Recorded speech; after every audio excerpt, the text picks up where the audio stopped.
All right, good morning, Badlandia. Welcome to Badlands Daily. It really feels like the cat with the laser pointer. It's like you've led the cat up to the top of the building and now you're leading it over the edge. President Trump is rebalancing trade around the world and making things more fair for the American people. I think that anytime the deep state can like over-capitalize in whatever situation they have, they're going to. But the rest of it is a very well-organized and well-funded color revolution operation of the type they run all over the world again and again and again to destabilize entire society.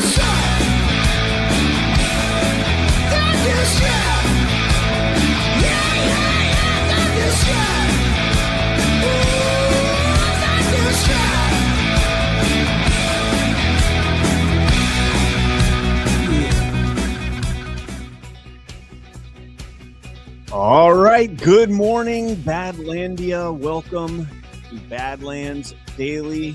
It is an Ash Wednesday. It's also April Fool's Day. Happy April Fool's Day. That's not a joke.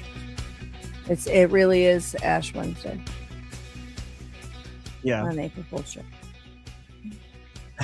Where I don't know why it's so dark. I was just letting everybody know because, they're going to think that the things that we're saying are all fake. There we go. That's better. I mean, Weird. kind of. So dark. Kind of. Some of the stuff I is don't know. fake. Everything's fake. Some of the stuff is fake, at least. Supreme Court is hearing birthright citizenship right now. Is that Speaking an April of Fool's fake, show? Speaking of fake, Artemis is launching today at 2:24. Speaking of fake. April Fools. Mm-hmm. Did you see Christy is like obsessed? My wife's obsessed with this like KitKat story. No, I don't know what you're talking about. Whoa, what is that noise? You like hit your mic and it was like humming. Oh, so there's like this story going around that 24 tons of KitKat was stolen. Yeah, let me see if I can find this real quick. I should have had this ready to go. I thought it was an April Fool's joke, but they posted it like a couple days ago. And so, yeah. And so like all these other companies are jumping. Yeah, here it is. Look. Oh, crap. Look. All right. So where'd it go? KitKat. So they clarify right here that it's not a joke. But so on March 29th, they said we can confirm that 12 tons, excuse me, not 24 tons. 12 tons? 12 tons. So 24,000 pounds of KitKat products were stolen while in transit between our factory in central Italy and their destination in Poland. We are working closely with local authorities and supply chain partners to investigate. The good news, there are no concerns to product safety is not affected. And like all these companies have been chiming in, like Olive Garden, I think, chimed in and they're like, oh no, Outback chimed in and they're like, we send our condolences to KitKat on the loss of their, 12 tons. On a side note, Outback will now be offering KitKat bloomin' onions and like. Love it. You know who the number one suspect is, though? No. RFK.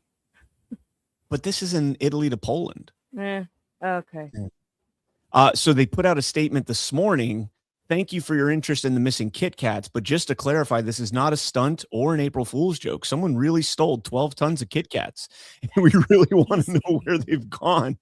So we've created a stolen KitKat tracker that lets you check if your KitKat is from the. Oh my gosh, that's so awesome! They have like serial numbers on the KitKats. Oh, John should put on the Daily Herald. You know how he does the Doge updates every day? Like no update on the Doge. He should have the KitKat tracker updates KitKat. On the Daily Herald. Oh my god, that's hilarious.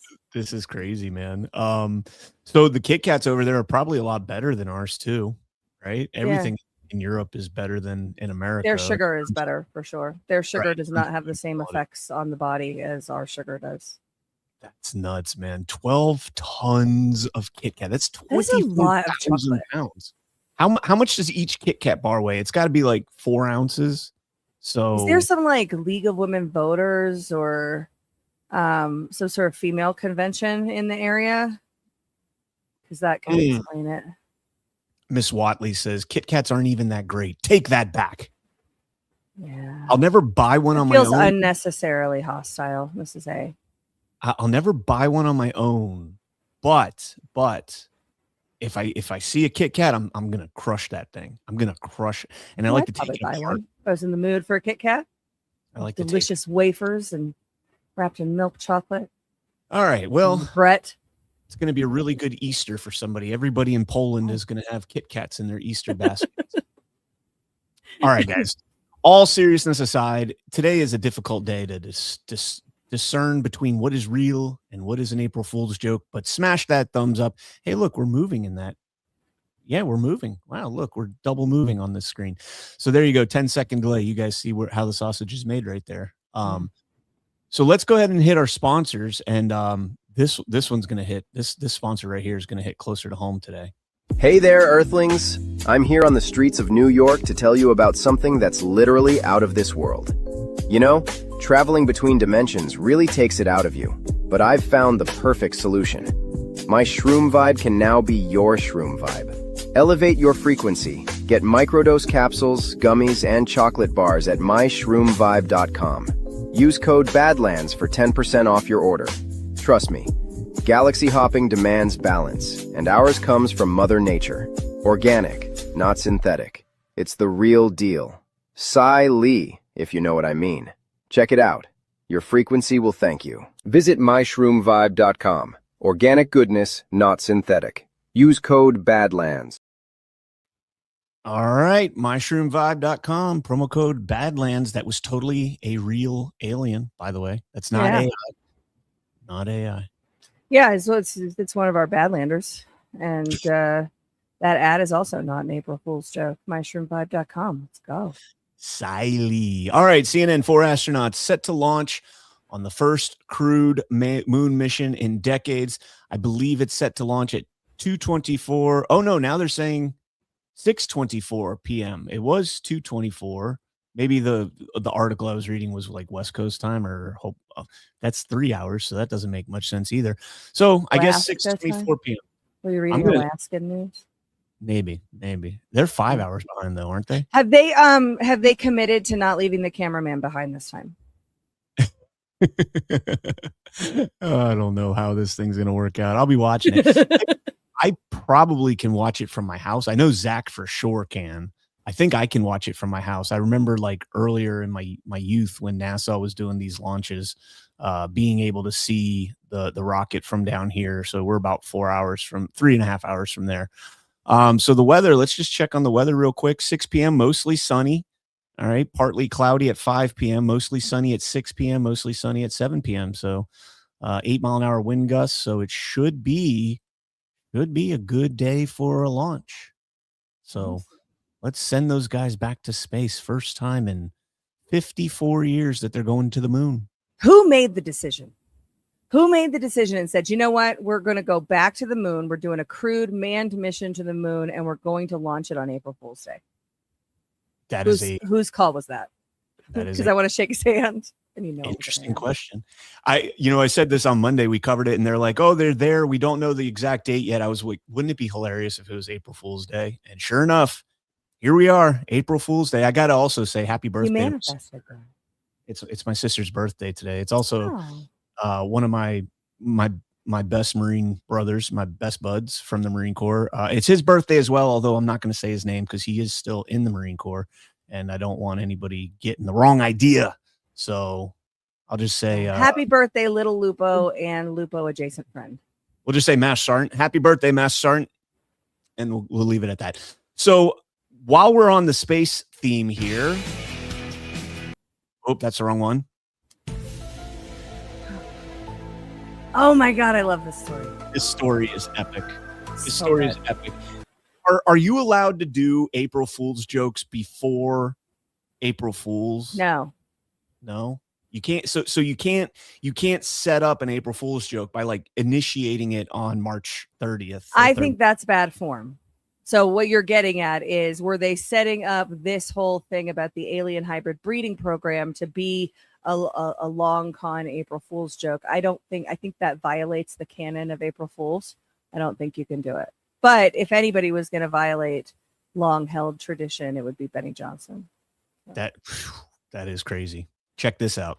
I think the most important information will be the biologics that are not human that have been discovered. And like even some of the briefings that aren't classified just need to be out in the public. I mean, I had someone come and brief me who was in a military uniform, worked for the United States Army, that was briefing me on the locations of hybrid breeding programs where captured aliens were breeding with humans to create some hybrid race that could engage in intergalactic communication. An actual uniformed member of the United States Army briefed me on that.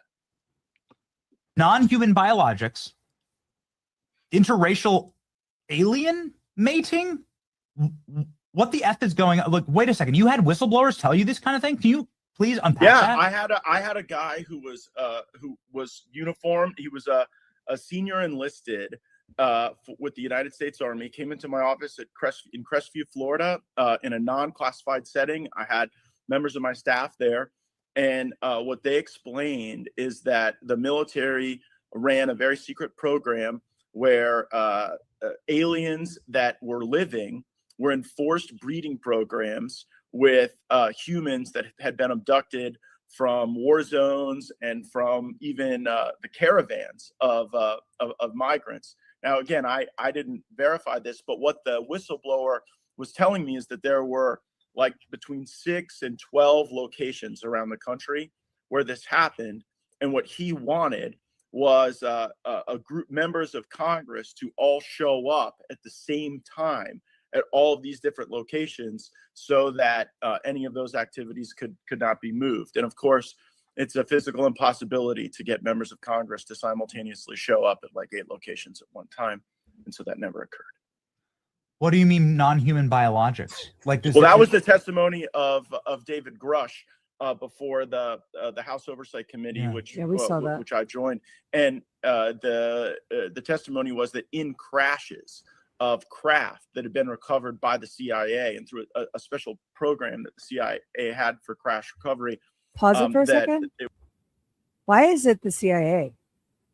Why if we're doing crash recovery on an unidentified aerial phenomenon situation, why is it the CIA that is responsible for crash recovery and analyzing the biologics? And why wouldn't that be somebody military proper or Space Force, or assuming, I mean, Space Force wasn't a thing at the time, but why the CIA?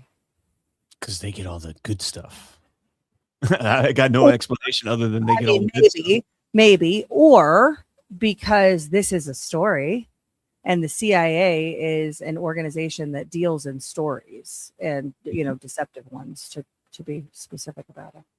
It wasn't just, the hard materials. It was also biologics, but that they couldn't identify a human source of those biologics. So you got Matt Gaetz, I like how Benny Johnson's like interracial breeding. That would be species or mating. That would be like intergalactic species. That's not interracial. Depends on what you believe about aliens. Some people believe that aliens are humans that have time traveled, so they're different than us, but essentially still core human. I personally believe that aliens are in the alien phenomenon broadly is demons and classified technology. So depends on what you believe.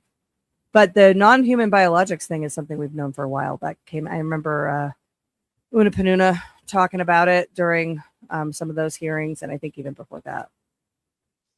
Let me where did it go? Hold on. I had more on this. I have quite a bit more on this, and I can't find it, but that's okay. All right. So following the release of that, whatever you want to call it, interview, disclosure, whatever. This is Senator Ralph Babbitt from Australia. All right. Victoria, where is he? Let me see. Get this right. He is, I looked him up last night when we were doing Badlands Book Club, because I think we talked about this, but he all but said, this is true. You'd be surprised at who's half alien. And this could have been on April Fool's Day, this guy. because Yes. he's in Australia. And I think when the whole alien thing broke, it was probably April 1st in Australia when he made this video. Do we know that? I don't know. You can look that up while I play this. It's only 35 seconds. Ladies and gentlemen, breaking news. It's true. There are aliens living amongst us. There are aliens in Area 51. There are even alien human hybrids. I have been briefed this morning in a top secret intelligence briefing that exposes all. Unfortunately, I am forbidden from speaking about it under pain of death. But know this, I will fight for accountability and I will fight for transparency. There is more to come. Stay tuned. Follow for more. I think he's doing an April Fool's thing. I totally would agree with that. Didn't they flash it like really close at one point? Like they want us to see. There it is. Kanga Anon says, yes, it was an alien. It was an April Fool's joke. Yeah. Did he come out and say that though? I don't know. Because Well, hold on. So, Kanga Anon did not give me any other information other than that. yeah, let's see. It says Commonwealth of Australia, top secret, April 1st. So there's the April 1st. Occupants confirmed non-human, origin redacted. Prime Minister briefed at 0600, containment underway. Unauthorized disclosure will result in public panic. Penalties apply. So there's no acknowledgement of an April Fool's joke there. Scrolling through his now again, the Gates thing would be bad form because it was outside of the April Fool's window. I don't see anything on here. Was it just an April Fool's Day joke, or was it another psyop to throw you off the truth while we carry on with the alien human crossbreeding program? You'll never know. He writes. That's what Jordan essentially said on X this morning, that this whole alien hybrid breeding program is intended to throw us off the true disclosure about aliens that's coming, to which I said to Jordan, that sounds like something an alien hybrid would say.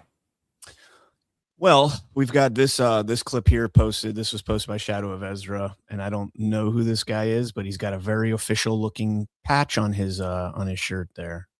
It's very official. This must be true.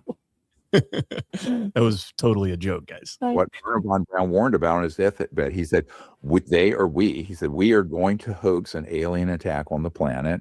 It's all a lie, but it will trick and fool almost everyone. So we're trying to expose that. But see, if this festers much longer with that group that has the technologies I'm talking about, in a minute, they could stage this and it would fool. Well, it had. I mean, look at what they've been doing for decades, fooling everyone. Everyone's saying, oh, those are alien events. And, our military guys chasing these objects thinks those are military, right? But they're not. I mean, or alien, they're military or covert aerospace programs. So the ability to hoax and attack on our planet is real. And what would be the goal in them doing that, staging a really false alien attack on the entire world? Is this like the European version of Sean Ryan? Maybe. What would they accomplish? So what does that make him? MI6, Mossad, some other sort of Five Eyes. One of those. Make the world around a military junta, a totalitarian system. And how do you do that? How do you get one race or one ethnicity or one nation to stop fighting with each other? You create a bigger problem up there and it unites everyone against a common enemy. But in that uniting of the world in war instead of peace, they can then exert all manner of totalitarian controls. That has been a 70-year plan. I have a CIA document from 1953 or 54 stating that they can use the UFO issue to great advantage for its, quote, psychological warfare value. So once they got close and mastered the technology in the mid-50s, and they knew they were close to that in 53, 54, then what has happened is that they've started a long-term program to brainwash the public that there's a threat out there. Now, the question is, will they brainwash President Trump and other people? We're providing the information we have, but there are some devils on these deep state operations around the president, giving him the opposite perspective. So this is getting into like, well, which of these narratives is it going to be the true narrative or the false flag narrative? And when you have someone both of like those narratives the are president fake. who's very busy, and you have to do a one-sheeter for him, and he's doing a million things a day, it's very easy for people who are in the system he trusts, who are actually foxes in the hen house, who are bad actors, for him to take their advice. Well, dummy Trump doesn't know. He doesn't understand that the alien hybrids are tricking him into whatever. Total psyop. Come into my false binary. There's a true narrative, and then there's a false flag narrative, Brian. And you need to pick which one. Pick a side, pick a side, pick a side. I'm just worried about the astronauts now. They're taking off from Earth. And when they get outside, yeah.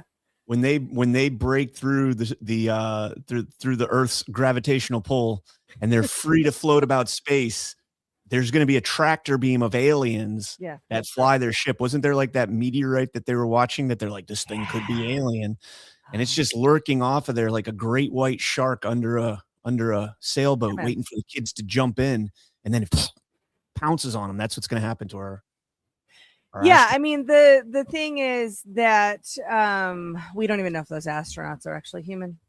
So Lori Lightfoot's not a human. Oh, she could be human. I've said that since day one. I've said that since day one. TMFINR. You went on a bit of a rabbit hole about that last night on Book Club, which everybody should check out. It's a great episode. It's a lot of fun. We're almost done with the book. Thank God. I know. Thank God. All right, so there we have it. Alien attack to unite the whole world, but that's a bad thing because we'd all be united under the pretenses of war with a foreign alien body. Guys, I got news for you, and I just want to throw this out there. If we ever have visitors from a foreign galaxy, whatever the case might be, that happen to make their way to Earth, they're probably fucking smarter than us, and we should probably not engage them in war. We should. I don't understand how you could even make that conclusion. Yeah, how could I make that conclusion? We've been trying to get to Mars for forever. Have got we? to the moon, allegedly. Have we been trying to get to Mars forever? Because a ton of the research and funding went to remote viewing the place. Well, Elon Musk just bragged about 34 times. I feel like it's all money laundering, Brian. That they landed their rocket and all that stuff. It could be money laundering. Could be money laundering, but at the same time, guess what? It's not doing. It's not creating the technology to defeat an alien race that could come all right. But Elon said, since we're invoking the wisdom of Elon as our authority, Elon said that we have to get to Mars to save the future of human consciousness. And again, a lot of the funding and focus and research about getting to Mars has not been focused on building technology and spaceships. It's been focused on the kinetic. What is the word that I'm looking for? Telekinetic capabilities, because the nature of reality is not what we've been told. We've been lied to about everything. But yes, let's cheer for the astronauts getting on the rocket and going to the moon, because that's super real. I'm not talking about the astronauts. I'm talking about somebody breaking through our atmosphere, landing a spacecraft on our planet, and then we're like, let's nuke them. It's probably not going to work. Technology. Well, I agree with you. Nukes are a terrible idea because we don't know. They've got probably energy weapons and everything, assuming that the people. All right, so moving on to totally real news. We actually have a lot of court cases today, but let's go ahead and talk about some of the fraud updates here. This one from Massachusetts Daily News. Bostonian of the Year ordered to pay back $224,000 that she stole from her own nonprofit. The Boston Globe named her Bostonian of the Year, kind of like a Nobel Prize, but on a micro scale rather than a macro scale. Boston Magazine called her the city's, quote, best social justice advocate. However, Monica Cannon Grant, the former community organizer who led a massive 2020 Black Lives Matter march through Boston, was ordered on Monday by U.S. District Court Judge Angel Kelly to forfeit every dollar that she made from her crimes, which includes roughly 181,000 in diverted donations from Violence in Boston Incorporated, more than 33,000 in fraudulent pandemic unemployment benefits, and about 12,000 in rental assistance benefits on top of the 106,000 in restitution.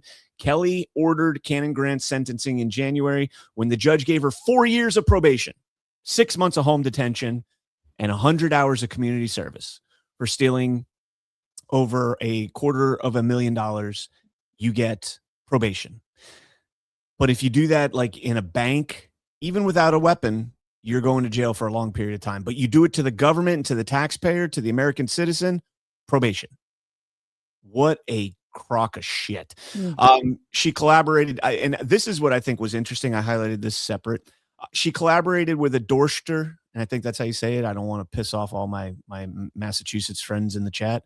She collaborated with a Dorster. You got to say it with like the accent. Dorster. I'm Like going to Dorster. Worcester and Dorster and Dorster. She collaborated with a Dorster restaurant to distribute free meals during COVID. Keep that in mind because I think that's significant. She and her husband, Clark Grant, were spending the money on themselves, vacations, car rentals, dining out. The couple raised more than $1 million for the charity and received nearly $60,000 in pandemic relief funds intended to feed people in need, and then treated it like their own personal checking account. So the reason I thought that was interesting is I wrote an article probably like a year and a half ago or so about a company. It was probably 2 years ago now because Trump, it wasn't during the election, that there was a company in Massachusetts that was like an Italian restaurant, and they were like partnered up with one of those NGOs that's doing the feeding the migrants thing, right? The illegals. And they were making it was like a $10 million contract, and they were feeding these people. Like this was like a gourmet Italian joint in Boston that like made like its own pasta, like homemade pasta and everything else. And they're feeding these people at like $20 a meal. And I just can't, when you talk about feeding our futures in Minneapolis. Are we sure that's real? That they were actually feeding the people $20 meals? No, because that sounds inflated for money laundering. Yeah, that's what I'm saying. Yeah, like okay. I wrote this up, and granted, I'm not going to say that the company was doing it necessarily. They might have been making the meals for all we know, but who knows? But that's just what it was on their face, is that they were being paid all this money. And I'm wondering how much more, because we're seeing all of the fraud exposed now from COVID-19, right? The pandemic relief, the paycheck protection. Some of it. I don't know that we've seen all of it, but yeah. Well, I'm saying broadly that when we talk about fraud, a lot of it portfolio. has, Yep. right. A lot of it has, kind of cliff notes of what they did during the pandemic, in addition to other types of fraud.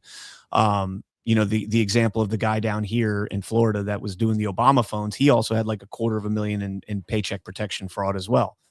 And so I'm wondering, when this, what is JD Vance's organization? Just the fraud czar? Are we calling him? Do we have like a nickname for this? Oh, it was ATF. That's right. It was Anti-Fraud Task Force. But we took the hyphenated anti-fraud. No, it's hyphenated. So we're putting it into one 3-letter acronym, ATF, because that's the only ATF that we should have. The government investigating fraud against the taxpayer, because we should not have an alcohol, tobacco, and firearms, because those 3 things should not be regulated. Maybe alcohol. That sounds like a really long acronym. You're taking this way too seriously. But anyway, so JD Vance apparently it's Dorchester is how you say that. People in the chat were correcting us. Y'all Massachusetts are so jacked up. Like if you say Worcester, which is spelled the same way as Dorchester, it's Worcester. No, it is actually Worcestershire, I think. Worcester. I don't know. Whatever. You guys are Worcester. It's spelled Worcester, sure. All my Massachusetts family in Boston, Somerville, that area, they all call pizza spaghetti sauce gravy. So I don't expect you guys to have any sort of pronunciation accuracies whatsoever. Yeah. Totally kidding. Don't start World War III. Pineapple definitely goes on pizza. Don't fight with me. Okay. Anyways, getting back to the story, I think we're going to find a lot of fraud, specifically around the migrant feeding programs, because these are things we've seen. But anyways, similar story, like, hey, slightly different outcome. Let's jump over football. to we know what that's Care like 11, in the feeding cold our months. futures. Can you hear? Yeah, that was freaking me out. You could hear it? Yeah, the ad guy talking. Wow, I couldn't hear it. But I thought it was on my side for a second. I was like, where is that coming? I could not hear it. Feeding Our Future defendant apologizes before sentencing. I will attempt to fix it for the rest of my life. A defendant accused of orchestrating $3 million in fraud as part of the broader Feeding Our Future scheme apologized before a federal judge ordered him to serve 1 year in prison for his role in the scandal. The guy's name was Abubakar Ali. Ali initially pled guilty in October 2022 after admitting that he used a shell company known as Youth Inventors Lab to defraud the federal pandemic meals program under the sponsorship of Feeding Our Future. Court documents show that Ali and his co-conspirators submitted fake invoices and claimed to have served more than 1 million meals despite serving none, helping him to personally pocket more than $100,000. Now, Ali's cooperation more than 3 years ago led to other guilty pleas and helped the government build a case in a larger fraud scandal. So Ali was denied a request for probation, but given a more lenient sentence, saying that he did deserve prison time because multiple aggravating factors, including his recruitment of a friend to the scheme and for making not just merely exaggerated claims, but completely made up claims about the fraud program. Why is the judge helping this person? Not really helping. I mean, no, year and a day, a technicality that allows him to move into a halfway house and do less time. And why are we, to me, in my opinion, crimes that defraud your neighbors are some of the most egregious, and they only, express any sort of remorse when they get caught, and they need to have real punishment. Not, it's well. So I think the idea here is that this guy was the first one to roll, right? The first one to plead guilty, and in pleading guilty, he handed over a whole bunch of people. However, the whole handing over a whole bunch of people does not lead to the high level arrest, and that's where this needs to go. This needs to go to the high level. If you're just going after the foot soldiers, then guess what? They'll recruit more foot soldiers. They're a dime a dozen. You have naive illegal immigrants that are brought over here. You have anchor babies that are now coming of age, 18, 20 years old since the maybe TPS. Not after today's oral arguments. I don't know that they'd do it retroactively. I'm hoping that we're successful, but I don't know if they'd go retroactively and take away citizenship. Maybe, but probably not. But anyways, so you have like a fresh pool of people to recruit for these type of activities, and most of them probably get away with it. So it's not de-incentivized. You don't see a strict, I mean, if you tell these people, hey, we're going to give you the opportunity to make hundreds of thousands, if not millions of dollars, you're going to be able to put that off in a side account. We're never going to be able to claw that money back. Right. But you're going to get a year in prison, which probably 6 months of that will be served in a camp or a halfway house. And then after that, you get out and you've got this lucrative, nest egg that you've put aside.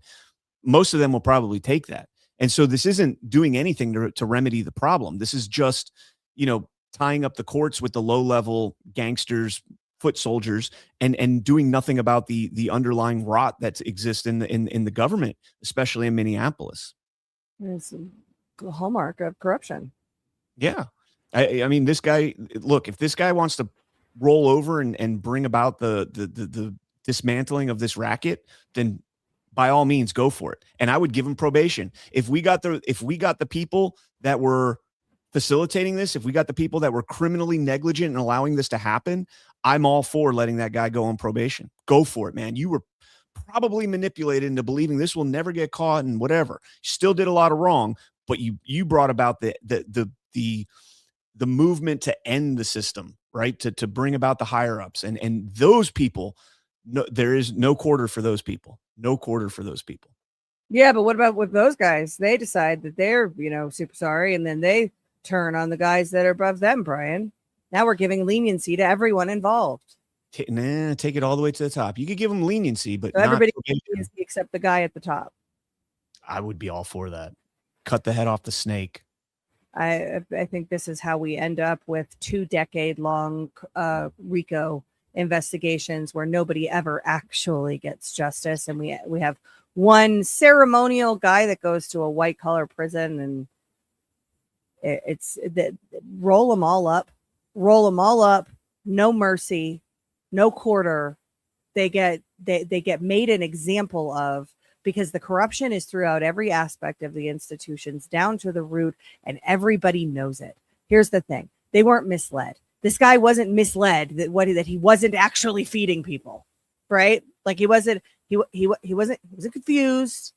He didn't think what he was doing was lawful. He was engaged in a criminal conspiracy and he got caught. And yeah, now that he can testify against other people, but also it's probably a paper trail, probably a ton of evidence that points to those other people. You don't necessarily need this guy to get off the freaking, to get off, do 6 months and for defrauding your neighbors just so that we can get the next guy in the chain. That's how they do this. That's how they've done this since the 50s with the Italian mobster trials. I think it's led to more crime and corruption. I think what that's actually led to is that the investigative apparatuses end up being a part of the criminal conspiracy. And that's what we run the risk of with these fraud allegations. Meanwhile, this system perpetuates, because feeding our futures was 2020. And so here we are, 2020. Yeah, so fuck the leniency, Brian. Don't give any of these people leniency. Whoa. This is all just coming to fruition now. It's been perpetuated. Feeding our futures thing, there's been a whole bunch of people that have gone down for that. Yeah. Right. The quality leering, though, is a completely different ball and game. I don't think the white woman got a bunch of leniency. She got 5 years, I think. Yeah. So this guy, Amy Bach, I think was her name. Amy Bach. Exactly. Her. Yeah. But my point is that the overlords that were controlling the feeding our futures and promulgating that, allowing that to continue on, they're now running the quality leering at the top. And we have evidence of this. We have whistleblowers in Department of Education that have come out and, blown the whistle on this. And so my point is that if you got one or two that are the first ones to come out and say, hey, we're going to plead guilty to this, we're going to do a year in prison in this guy's case, we're going to do restitution and pay back what we took, but we're also asking for leniency. By the way, we're going to give you the people above us that orchestrated this and allowed this to happen. I'm okay with that. Is it something you can? It's not something you can continuously do over and over, and that's why you kind of have that amnesty for the first one or two that are willing to come forward. Then after that, and not only that, that incentivizes people to come forward. Like if you have this broad message out there that, hey man, you always want to be the first one to take the plea deal here because you're going to get the most leniency, because you're going to get the most information.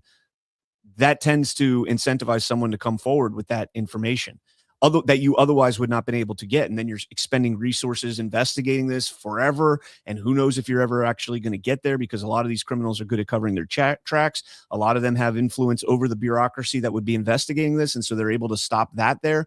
It is a catch-22 that you're in that situation where you have to sometimes cooperate with the person in order to get the person above them, the people above them, not person. So, yeah, I don't buy that shit anymore.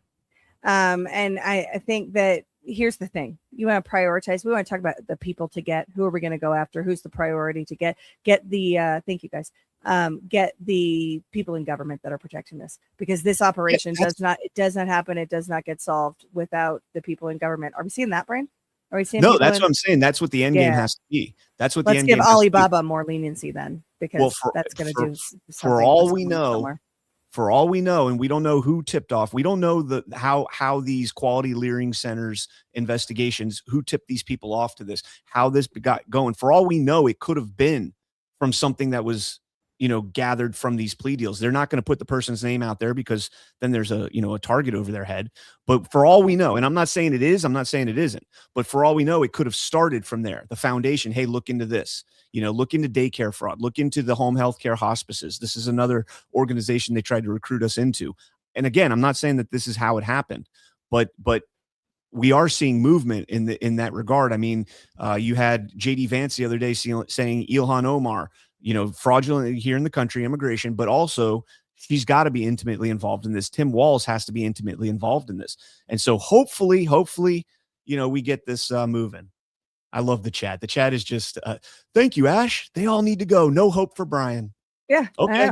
So you're such a fucking normie this morning. I don't know what's going on with you, but we're going to work it out. You're also, right. Spetzel says that now people know that I can go a whole show without cussing because I was on the radio yesterday. I do not cuss on The Choice. Every Thursday, 2 p.m. Don't swear on that show because we talk about Jesus, and it just seems wrong. All right. But on this show, it's warranted and important to emphasize the points.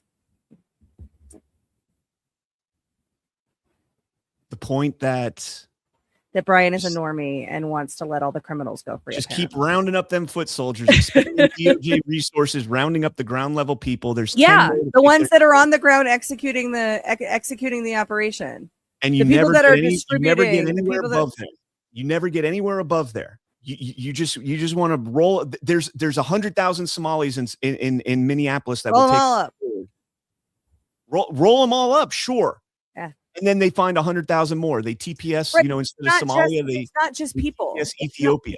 It's not just people. It is contracts and applications and approvals and all of those chains. So you roll up the ground level people and you punish them severely, not, oh, well, we'll let you go off because you'll help us get the next Somali in line. You punish them severely, which serves as a deterrent down on the ground. But then you don't actually need, in my opinion, the foot soldiers to identify who the real masterminds are, because there's a trail on those things. And the trail leads through from the Somalis on the ground, through NGOs to the fucking government actors, freaking flipping government actors.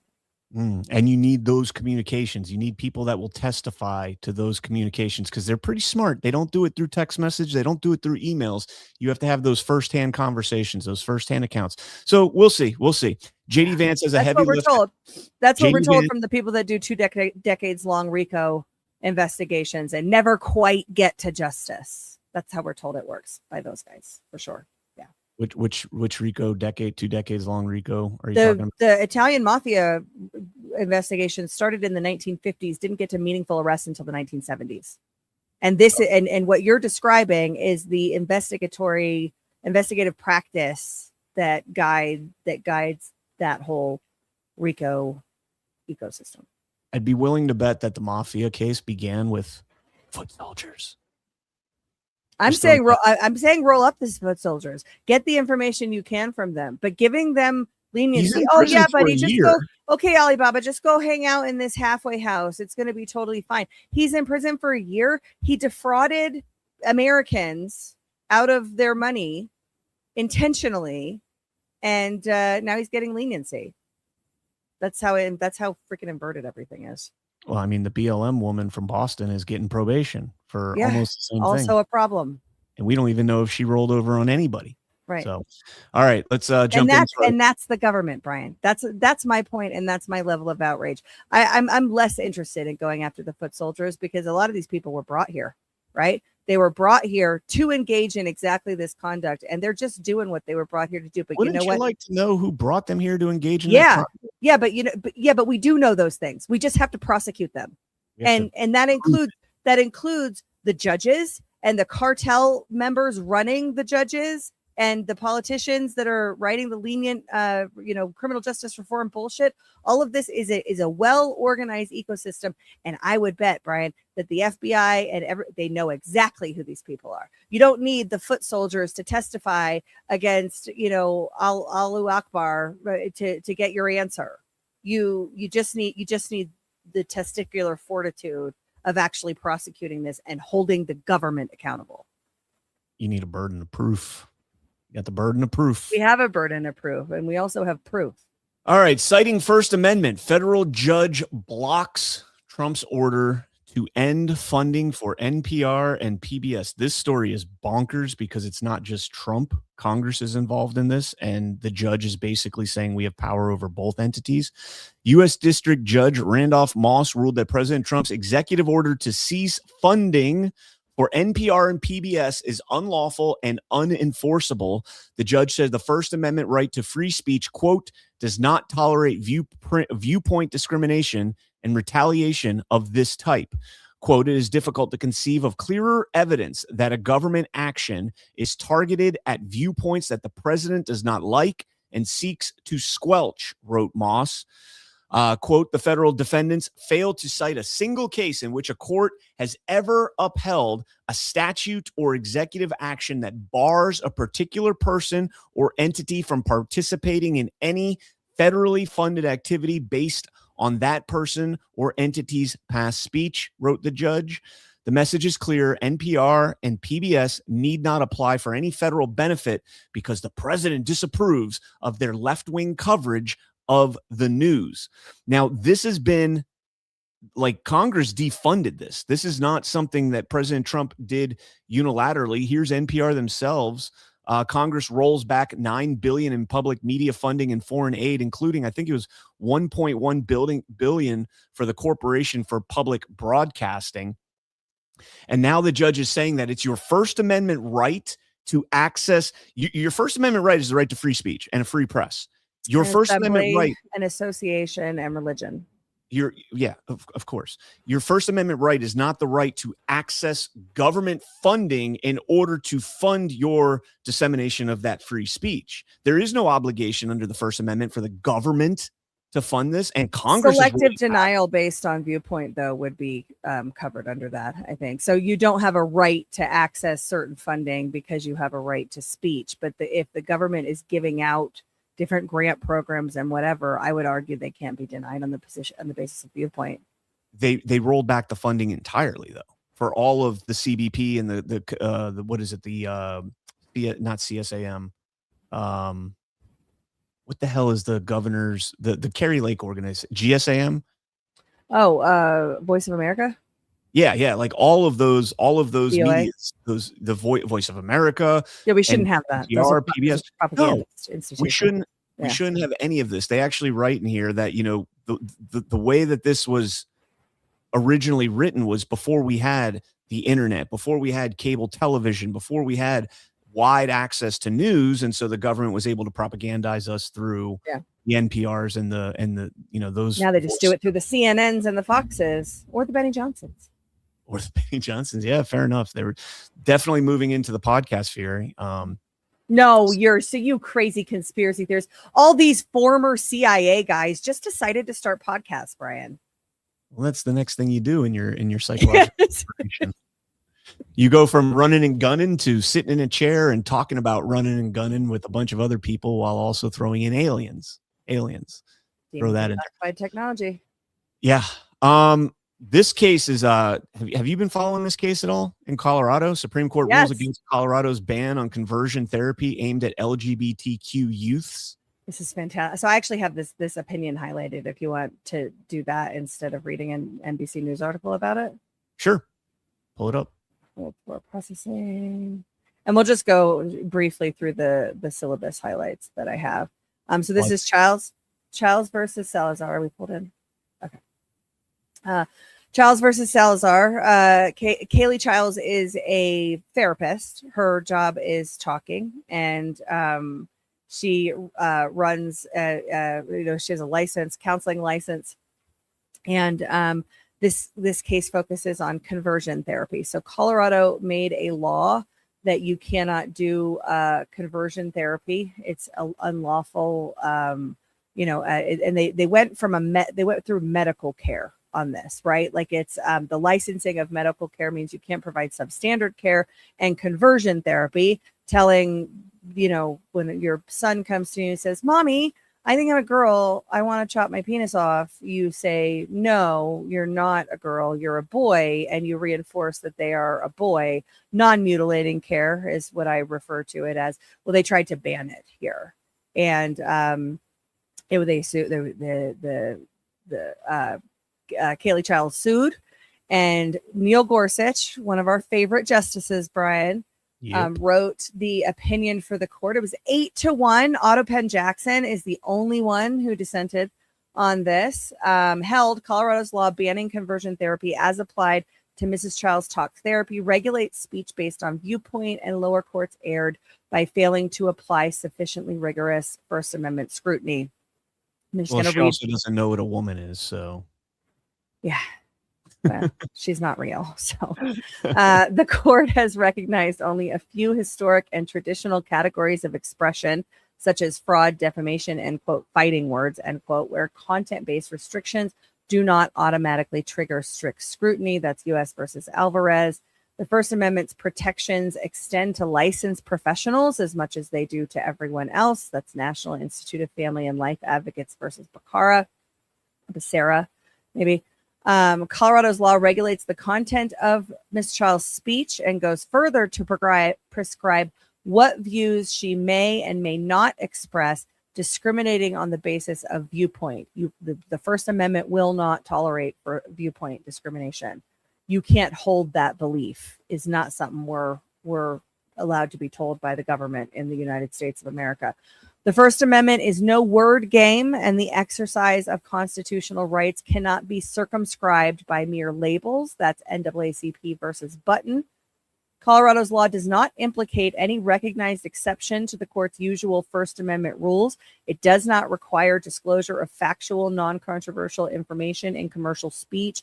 As applied to Ms. Childs, it does not regulate conduct in a way that only incidentally burdens speech. All she does is speak, and speech is all Colorado seeks to regulate. It goes on to say Colorado's argument that the law regulates speech only incidentally fails because the court's speech incident to conduct doctrine asks whether the law restricts speech only because it is integrally related to unlawful conduct, or whether the law restricts expressive conduct only for reasons unrelated to its content. Colorado's law does neither.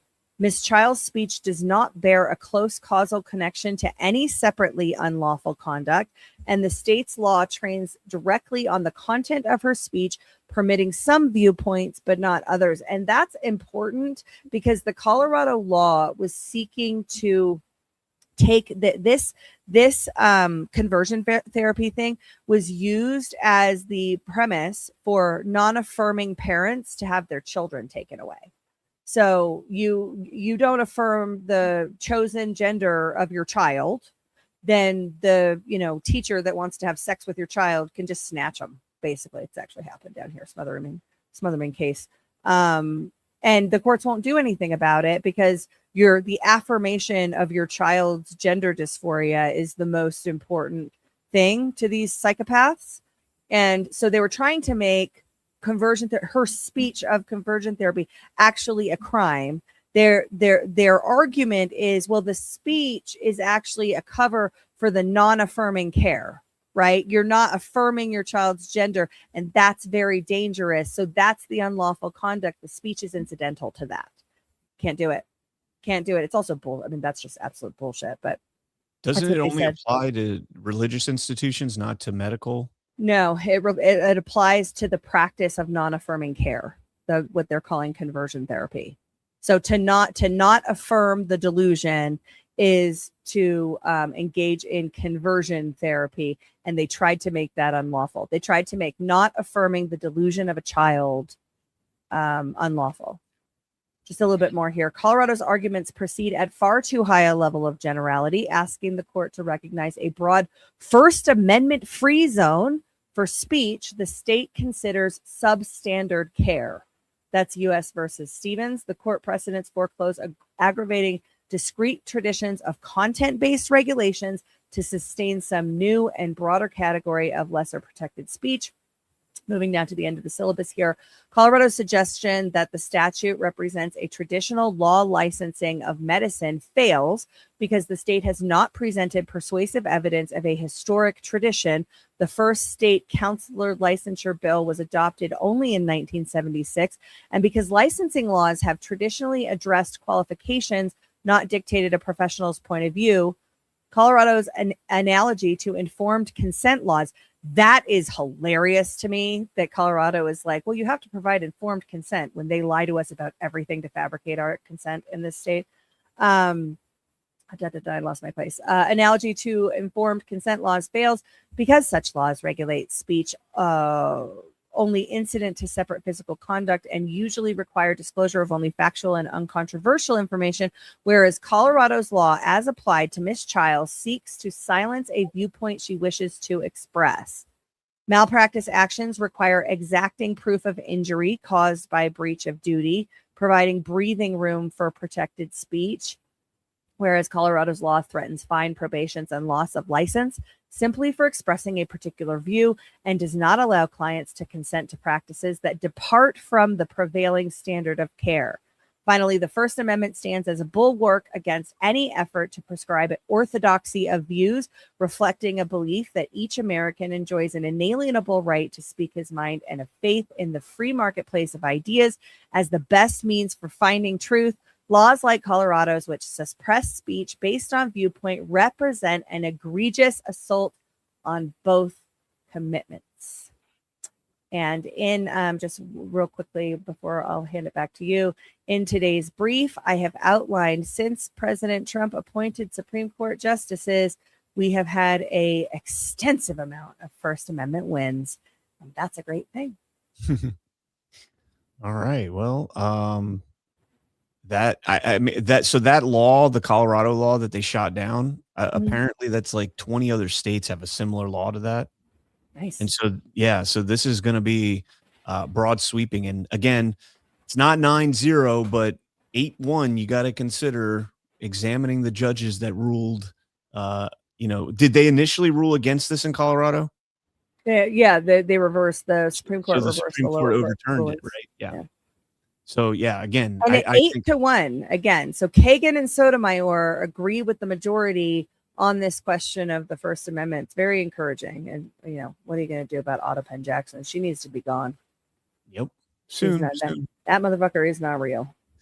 All right. From the AP, judge orders White House ballroom construction to halt in a ruling that leaves Trump seething. And he talked about this one extensively yesterday at the executive order signing. We're not going to play that clip, but we will talk about that executive order here because Asawavana.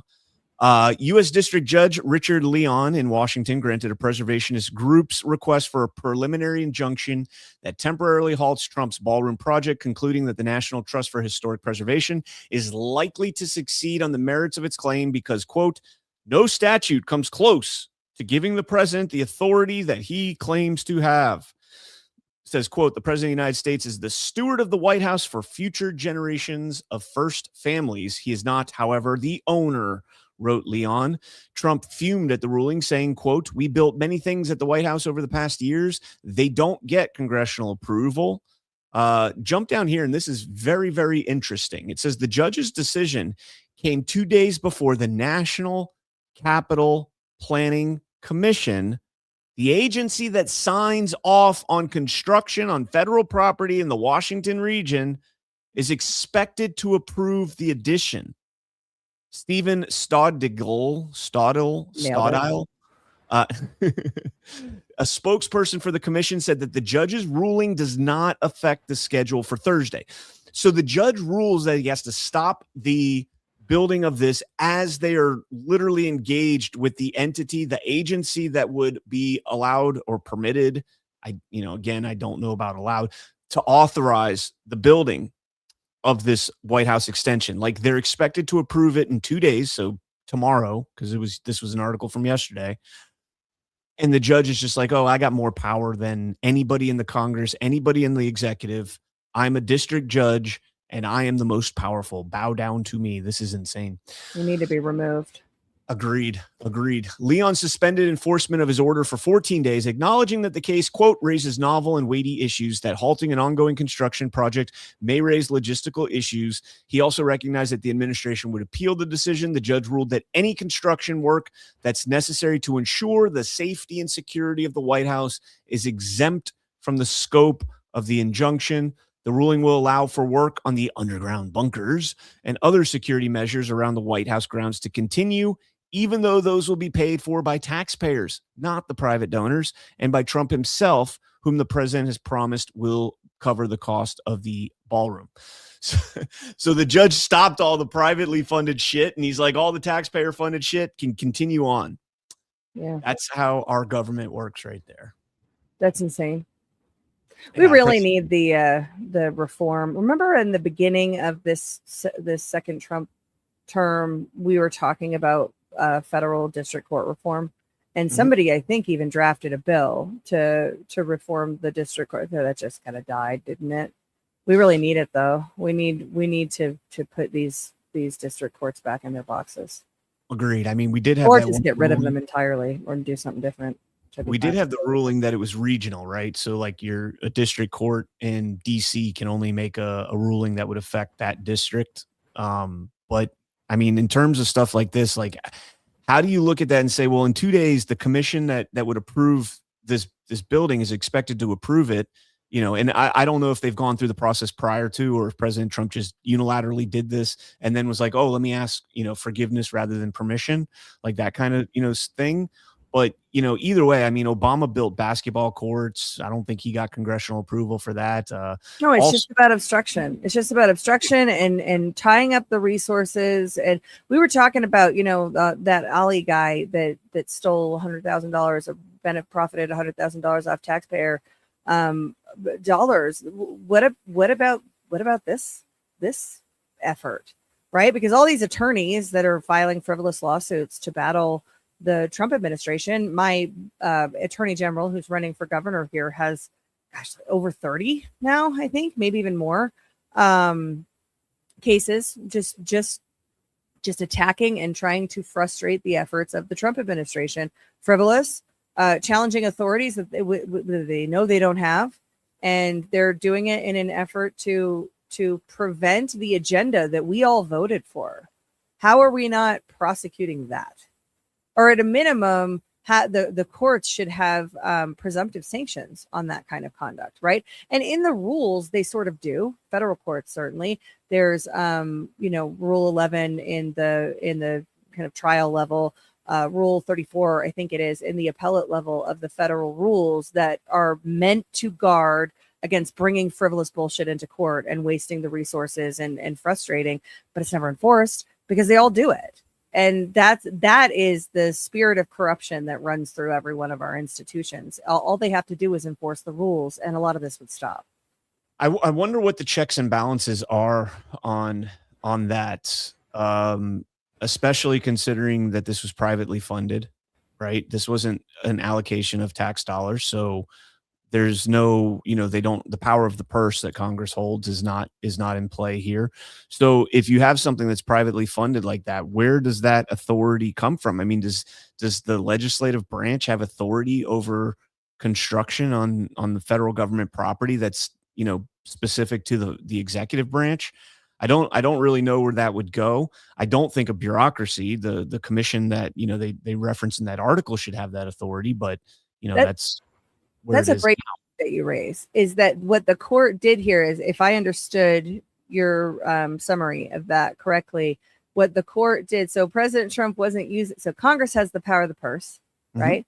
But President Trump wasn't using Congress's power of the purse. He wasn't ostensibly then wasn't subject to the legislature at all, because he wasn't using their funding, and that's where their power lies. So the judge cut off his ability to use private funding so that he's forced into the oversight of the legislature.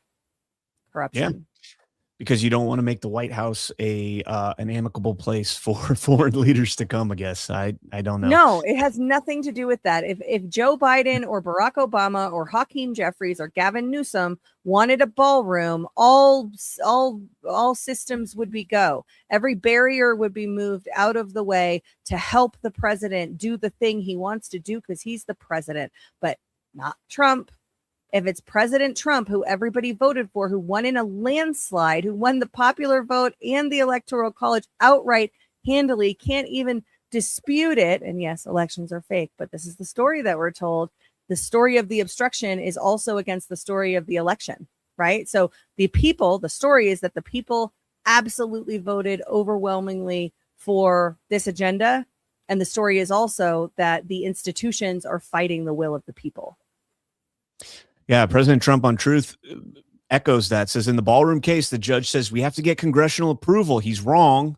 Congressional approval has never been given on anything in these circumstances, big or small, having to do with construction at the White House.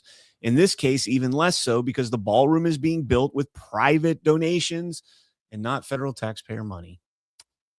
Yeah, so we stop the private donations, force it to use federal taxpayer money so it can have congressional oversight, so the Congress can frustrate the president. This is corruption. It's just corruption. Another case here, Fox News, Trump admin unlawfully terminated legal status of migrants who used Biden era app. Judge rules. More of these rulings. I mean, we're Ash now. We are now over a year. We're coming up on a year and a quarter into this term. And every freaking day we could cover some federal judge that is somehow ruling in favor of this. Most of them going to get overturned in the appellate courts or at the Supreme Court. It's like, man, I don't think I've ever seen this. Like, I got to see that number. You know how we always do the number of injunctions issued against the Trump administration compared to all previous administrations. I bet you Trump has got to be past like the last 20 administrations combined at this point. I would be curious to see that number.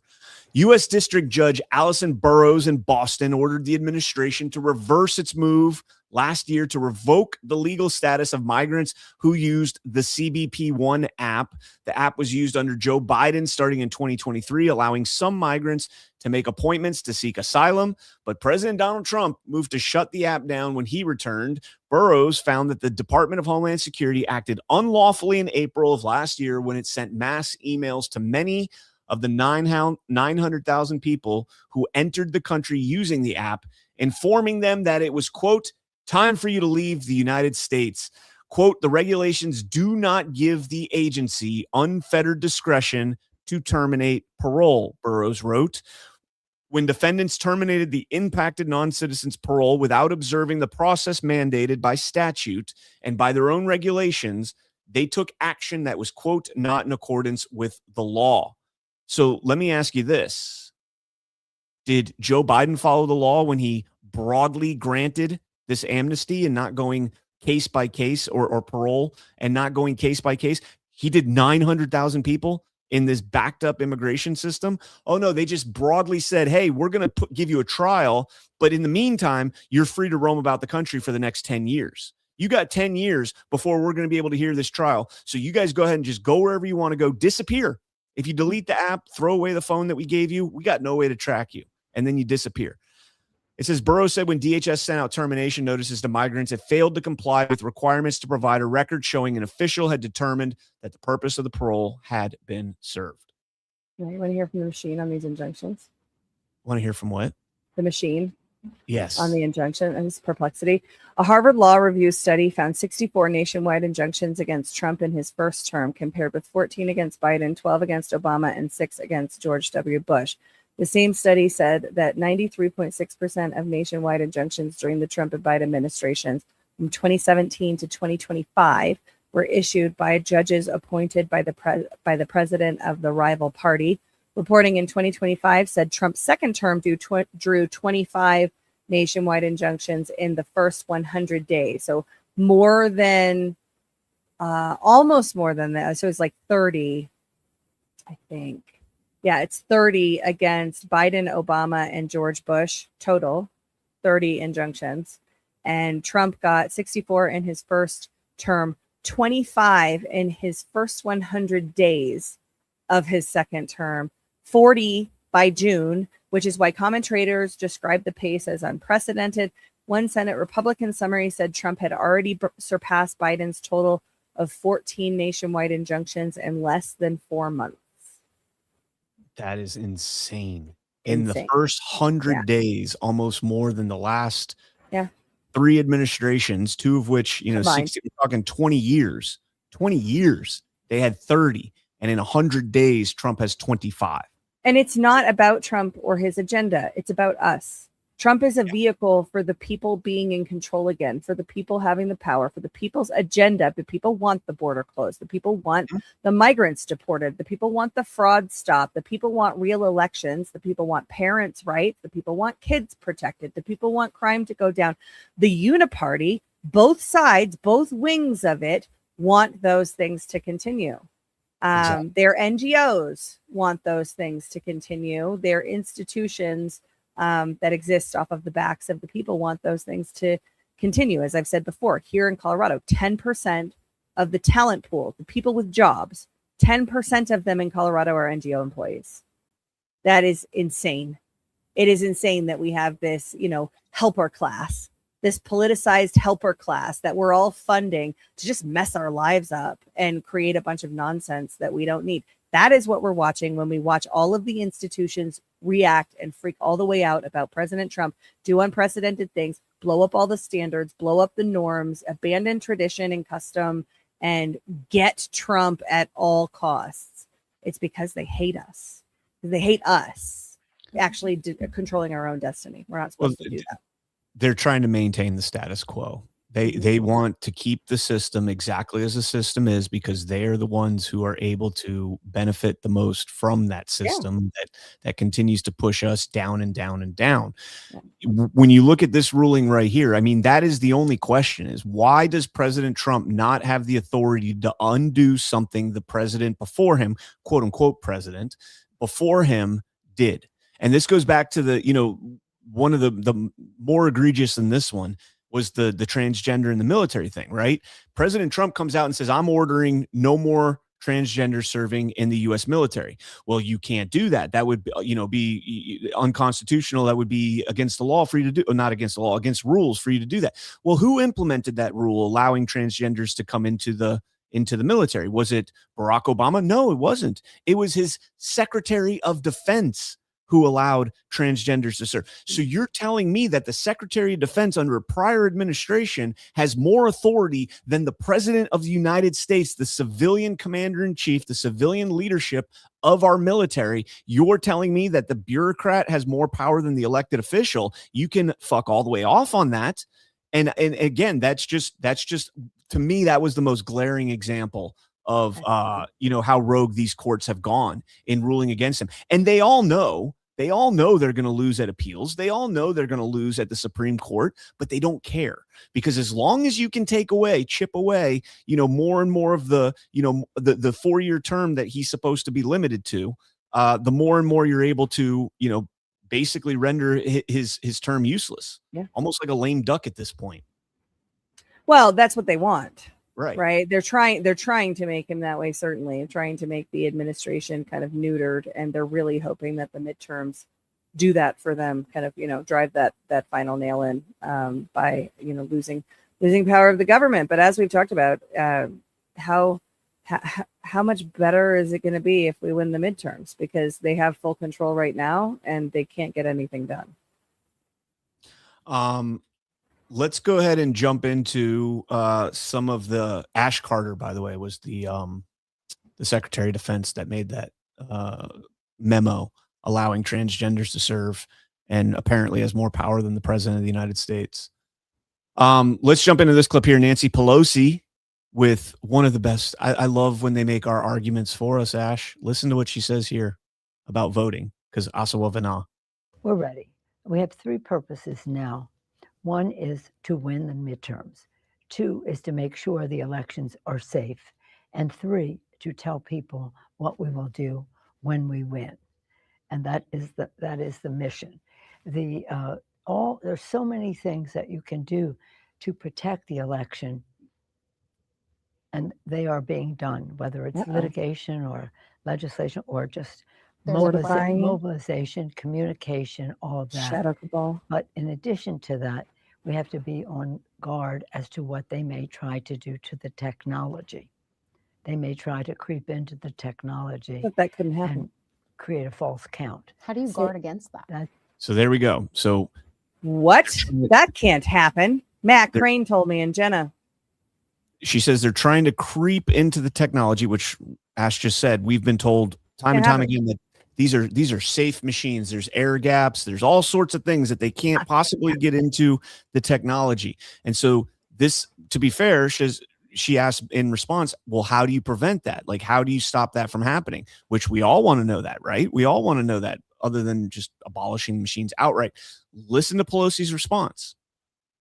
That's a challenge. And we're in California next week, not this week, but the week after Easter, we're having North and South, the ranking member, he'll be chair soon, of the House Administration Committee come out and say what we are doing, North and South, so that people can have confidence that we're on top of this situation.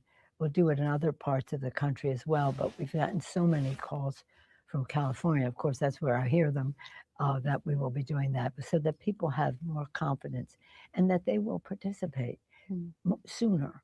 You know, there's so many things that the Republicans will try to do to disrupt an election can be avoided by early voting, by vote by mail, which the president says is cheating, except he voted by mail and his family voted by mail in this last election, which he lost in Florida last week.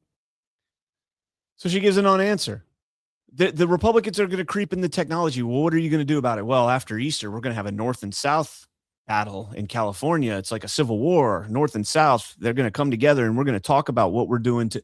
It's an absolute non-answer. They just say these talking points to seed the narrative so that when something does happen in 2026, they can go back and say, well, look, Pelosi said this.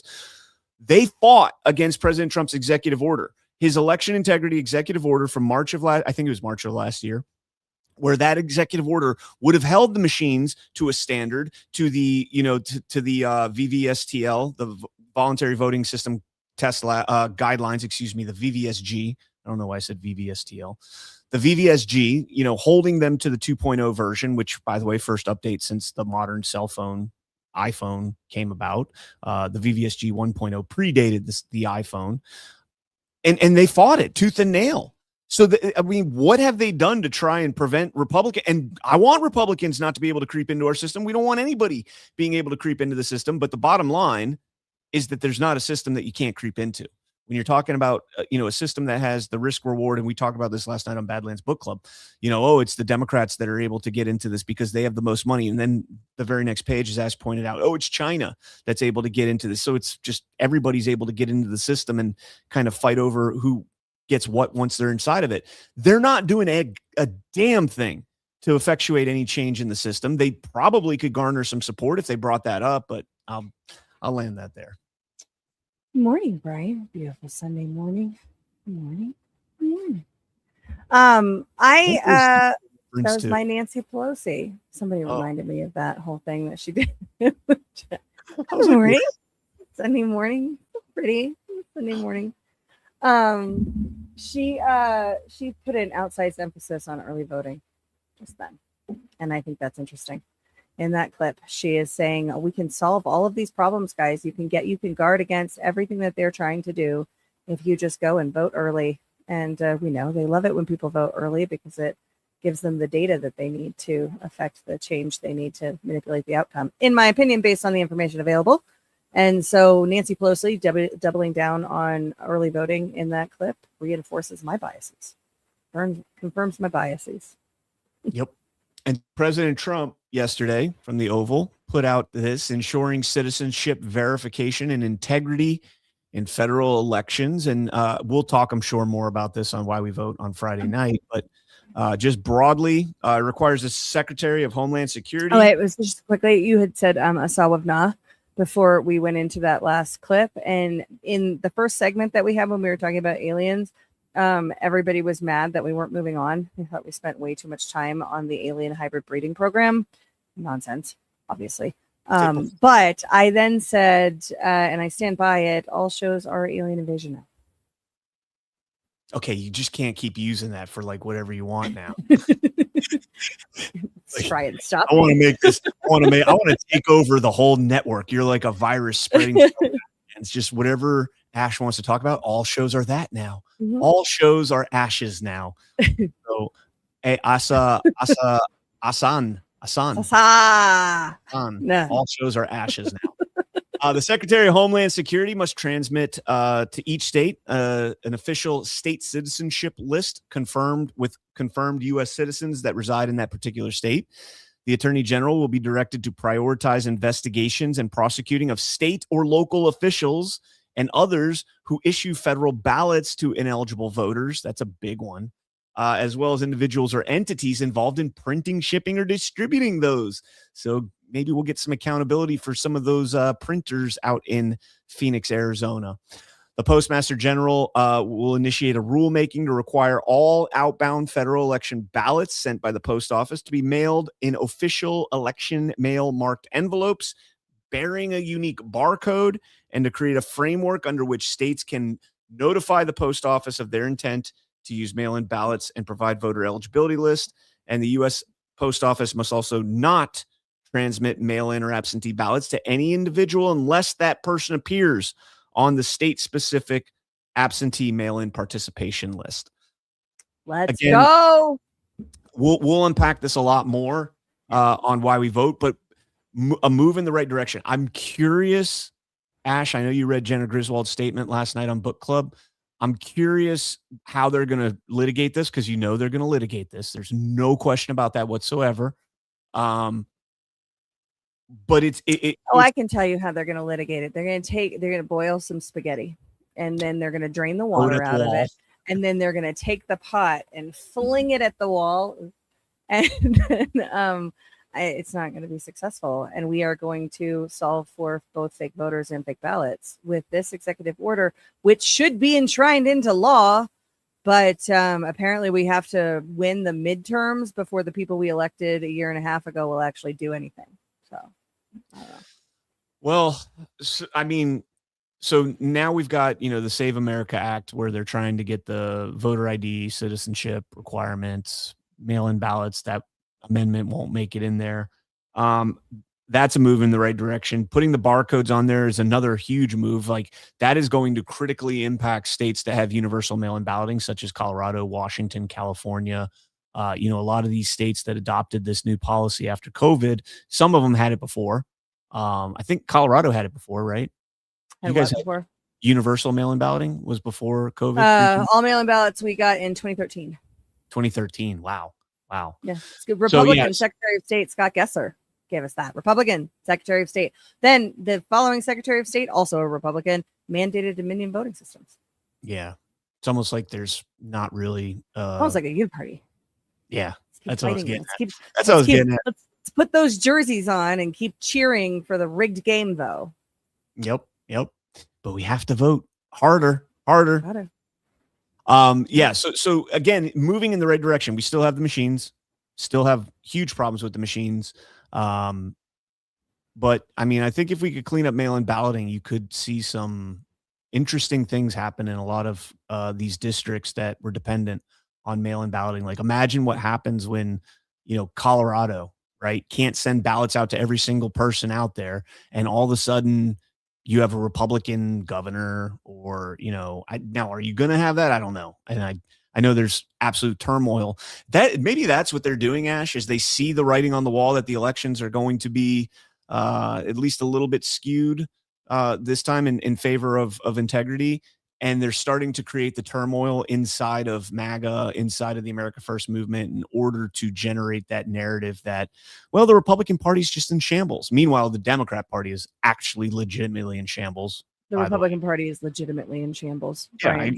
I agree. It is I agree with that 100%. Legitimately in shambles, and so is the Democrat Party, and that's why this is a beautiful thing. So, on the ground here in the state, which I think is where this stuff matters, right? If we're talking about the condition of the party and the ability to form alliances and coalitions and put up candidates and get candidates elected, both parties are an absolute train wreck.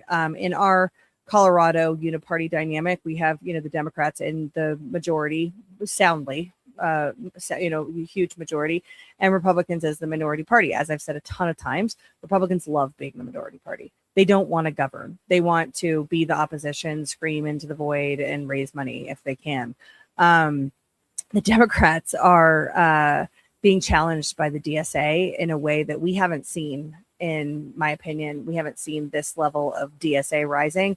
And I gotta tell you, I'm here for it, because Republicans and America First, we're not going to do the work of destroying the uniparty structures, people, process, technology inside of the Democrat Party. But the DSA can do that. And the DSA they're having the same conversations about getting rid of caucus and getting rid of the dark money military industrial complex candidates like Diana DeGette, who's been in the Congress for 30 years, just got absolutely smoked in her caucus. Last Friday, it was by a DSA candidate, cute, adorable little AOC looking thing, right? And she's bouncing up and down and talking all the DSA talking points. And she got like 68%, 60 something percent. And Diana DeGette almost didn't make the ballot. And that's where they are over on the Democrat side. Do I agree with their ideas? Of course not. They're freaking commies. But they're the wrecking ball that is taking place, that is taking it to the left wing of the uniparty institutional footprint. The America First guys are doing it on the right. If they can get out of their own damn way, we can actually destroy these parties and build something new. And then you've got America First fighting the DSA in the battlefield of ideas. And I like our chances. I think we win that battle all day long. I was having a conversation yesterday. I was talking with somebody that I don't know him personally. I just, we're talking about an investment, and we got into what I do for a living, and we got into, never once mentioning, that I'm a Trump supporter or anything along those lines. We just got into kind of the libertarian facet of this conversation, the constitutional violations that we've seen, the courts and the fraud and all this other stuff. And we had this conversation for like 20 minutes.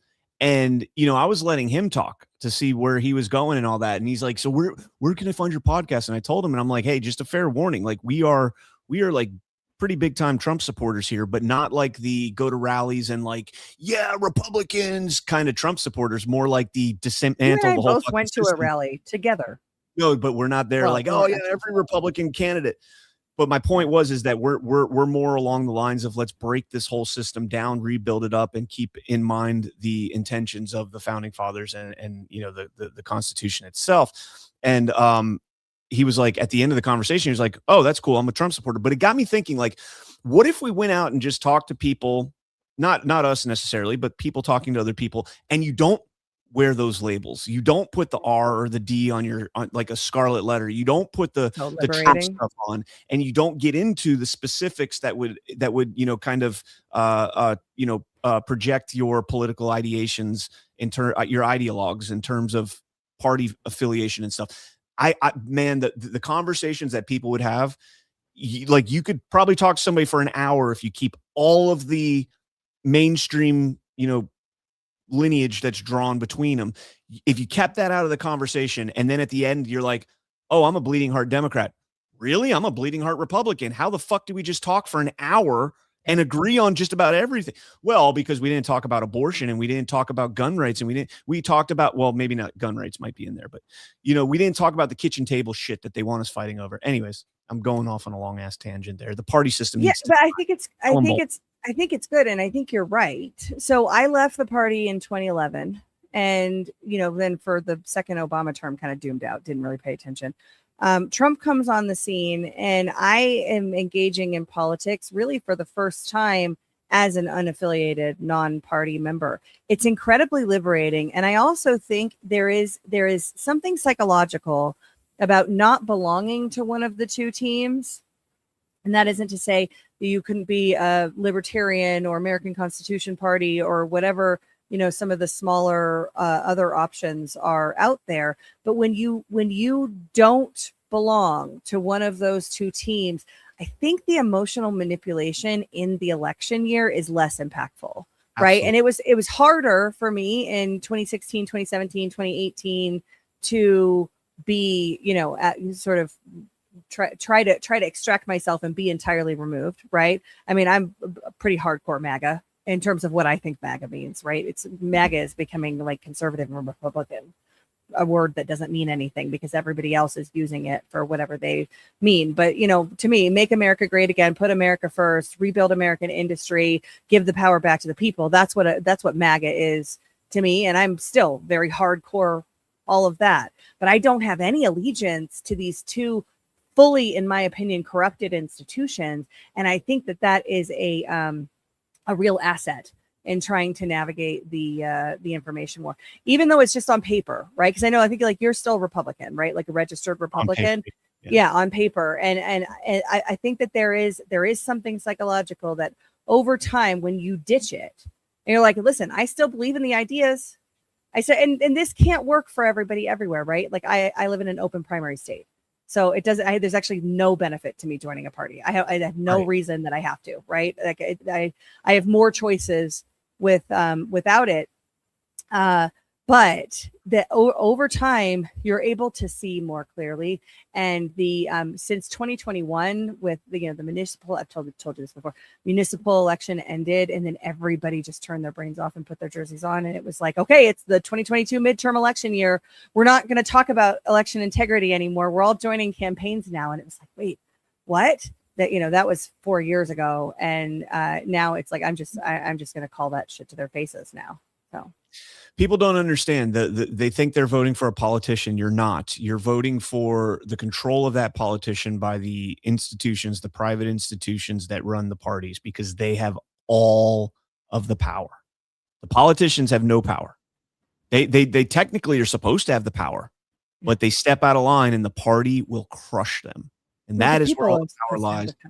The people are supposed to have the power. The politicians are supposed to be.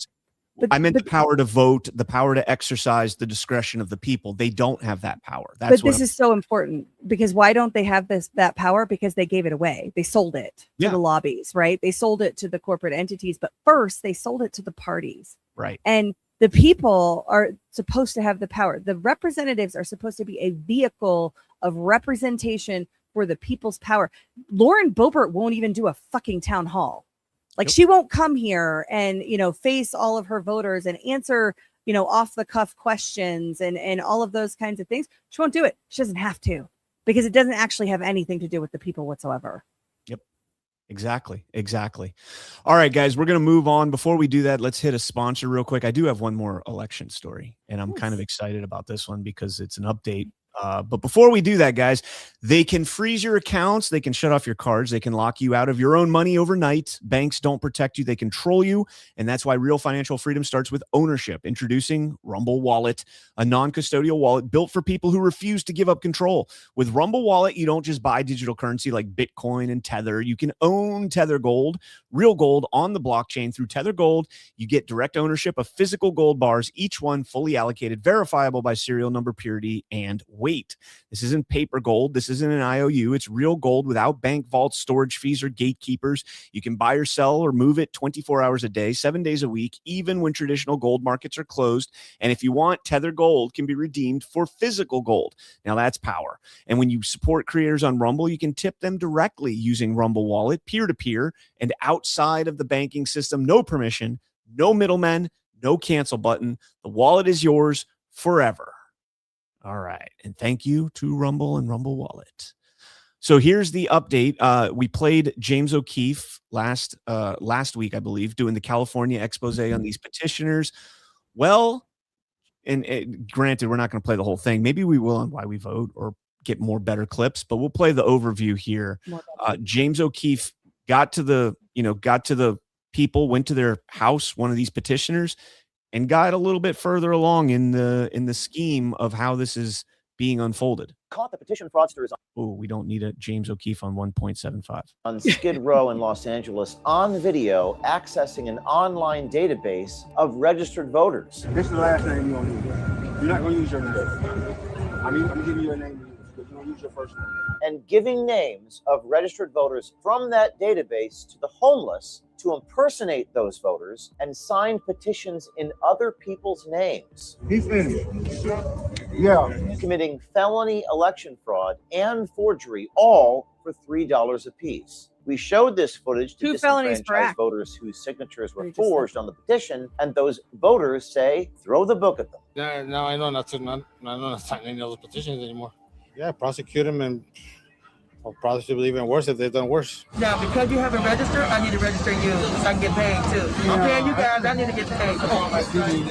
Cam Higbee and I tracked down Brenda Brown to inform her that she's been committing federal felonies and election fraud. You gave cash for a voter registration form. You know it's a federal crime, right? Who do you work for? Who's giving you the cash? Join the good guys. Join us. Be a hero. Blow the whistle on it, Brenda. I'll talk to you, but I'm going to talk to him. I'm okay. But you come in, but not them. Okay. Without your thing right there. Here you go. We turn off all recording devices as requested and go inside. I'll be right back. And using the information she provided to us, we tracked down the people that hired Brenda Brown. If we do something wrong out there, we should be prosecuted. Tony Moore even mentioning the database they were using, sigvalid.com. There's a data app that they use too. Sigvalid.com. Sigvalid.com. You want me to tell you what the problem is? What is it? We catch people all the time doing fraud. The state does not prosecute. If there's no consequences to what you're doing, it doesn't matter. So that's just an overview of it. So the guy basically says, well, we fired her as soon as we found out. But did you only fire her because you found out through the O'Keefe expose, or did you only fire her when you actually found out? Like, did you find out, or was she fired because she was found out by journalists and exposed? Because there's no question in my mind, these people have to know, right? They have to know when you start delegating this down to subcontractors, and there is a subcontractor between that guy that you saw there and the woman who let him in. There was one more guy as a middleman there. And so, it probably starts out $10 per signature. Then the middle guy's taking $3 a signature or $5 off. And then from there, it's going to $3. And it's a pyramid. It's a pyramid, right? It gets chopped down the whole way down. They've got to know. There's no way, So anyways, I hope this continues on. This is in line with the same thing we're seeing with the fraud we talked about earlier, the feeding our futures and all that stuff. You got to get to the top of this. And if you don't get to the top of it, you can take all the foot soldiers you want off the streets. More will come right in. Felony forgery and felony election fraud for every signature. So not just every person impersonating a fake voter because they were registering to vote and also signing petitions. So and both of those things are both forgery and an election crime. You've also probably got a conspiracy charge in there, which would be a felony. So for every signature that one of those homeless people or, housing engaged persons or whatever, non-housing engaged persons. Housing deprived. For every one of those signatures, that's 3 to 4 felonies per individual involved. So the person signing, the person telling them to sign, the person handing them the papers, if those are different people, that is a portfolio of crime that we should see if the authorities are serious about, ending election fraud. This would be kind of voter fraud. I think we would categorize this as voter fraud, except that the systemic conspiracy to do this on the side of the road in a homeless encampment, that's election fraud. But the individual actions of the homeless people, housing not engaged people are voter fraud, which, we don't really often focus on voter fraud, the onesie twosies of it all, but this is coordinated systemic effort. And as I had Seth Keschel on Culture of Change on Monday, and his book, which is excellent. I think everybody should read it. His book focuses very heavily on voter registration, right? It's the fake voters out of the fake voters, fake ballots, and fake counts. Now, in his book, towards the end, he gets through all of it, and his solutions are spot on. It's what you and I would agree is the right solution, I think. But fake voters are the foundation to all of it. And the, ineligible people don't vote in elections. That's a conspiracy theory, is what we've been told for years when we talk about fake voters. James O'Keefe just captured, one of the operations in a sting. You and I have talked about other ones. Homeless veterans filling out ballots in the back of a shelter, right? It is infuriating, the level of criminality involved in our elections. It is even more infuriating that the justice is lacking almost entirely. So we should expect to see a massive amount of felonies charged in this James O'Keefe expose, including conspiracies, and whoever those NGOs are should go down. All right. Before we move on, we got a couple geopolitical stories before we get out of here. President Trump, though, is going to SCOTUS for the Birthright hearing in person. This is kind of crazy, and this is going to trigger. It's already going on, isn't it? It's going on right now, but we got this clip. It's going to trigger the shit out of Chief Justice Roberts. He's going to be like so triggered by this. Probably Otto Penn Just got Jackson into the motorcade there, the Beast, And he will be going up, I think it's about a mile, maybe not even that much, up from 1600 Pennsylvania Avenue up to the Supreme Court. He will be the first president in history to sit and listen to an oral argument. This is about birthright citizenship. On day one of his second term, he signed an executive order that said, this is no more. And it's been going up through the courts. And now today, the oral argument will be heard starting at 10 o'clock. This has never happened before. He did not speak to the press on his way out, obviously. If he does on the way into the court, we will bring that to you. So this is Trump v. Barbara, right? I think it's about Very interesting. First time in history that has happened. Love it. I do. Does anybody know if does he answer questions when he gets there? Let's see. I don't know. I'm checking real quick. Let's go. I am going to be listening to those oral arguments after today's show, though. Yeah, the next step. Trump en route. No, I'm not seeing anything with questions, so I'm not seeing anything. We're already getting commentary. What's his name? Aaron Rupar, who's a little halfway. Well, he's a little lefty. Do you think Native Americans today are birthright citizens under your test and under your friend's test? I think so. I mean, obviously, they've been granted citizenship by statute. Put aside the statute. Do you think they're birthright citizens? No, I think the clear understanding that everybody agrees in the congressional debates is that the children of tribal Indians are not birthright I citizens. understand that's what they said, but your test is the domicile of the parents, and that would be the test you'd have us apply today, right? Yes. So if a tribal Indian, for example, gives up allegiance to born today, birthright citizens. I think so on our test. Yeah, if they're lawfully domiciled here. Okay. And then I'm not sure. I have to think that through, but that's my reaction. I'll take the yes. That's all right. Okay, so yeah, I'm looking forward to listening to that. Yeah. All right, so let's jump into another court trial story, but this one's taking place. This one's going to intrigue all the conspiracy theorists out there. Dun, dun, dun. Trial begins over alleged hit squad network linked to French Masonic Lodge. Yeah, we had this in the brief a couple days ago.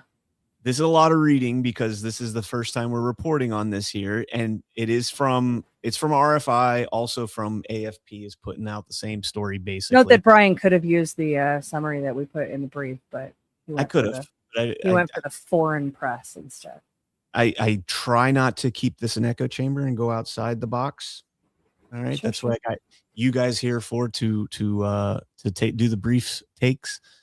Court proceedings are expected to run for at least 3 months with 7 of the defendants, including former intelligence agents, soldiers, and business figures. What an eclectic group, facing the possibility of life imprisonment if convicted. The Athenor Masonic Lodge in Paris suburb Puteaux allegedly served as a hub for a tightly organized network that carried out violent acts ranging from assaults to contract killings. Among those, at least 4 Freemasons, along with 4 officers from the French DGSE, External Intelligence Agency, 3 police officers, 6 business executives, and a partridge in a pear tree, and professionals, including a doctor and an engineer. This is a very eclectic group. This is This is how those are. It doesn't matter what your job is. It matters what your allegiance is. Exactly. To the light bearer, I would argue.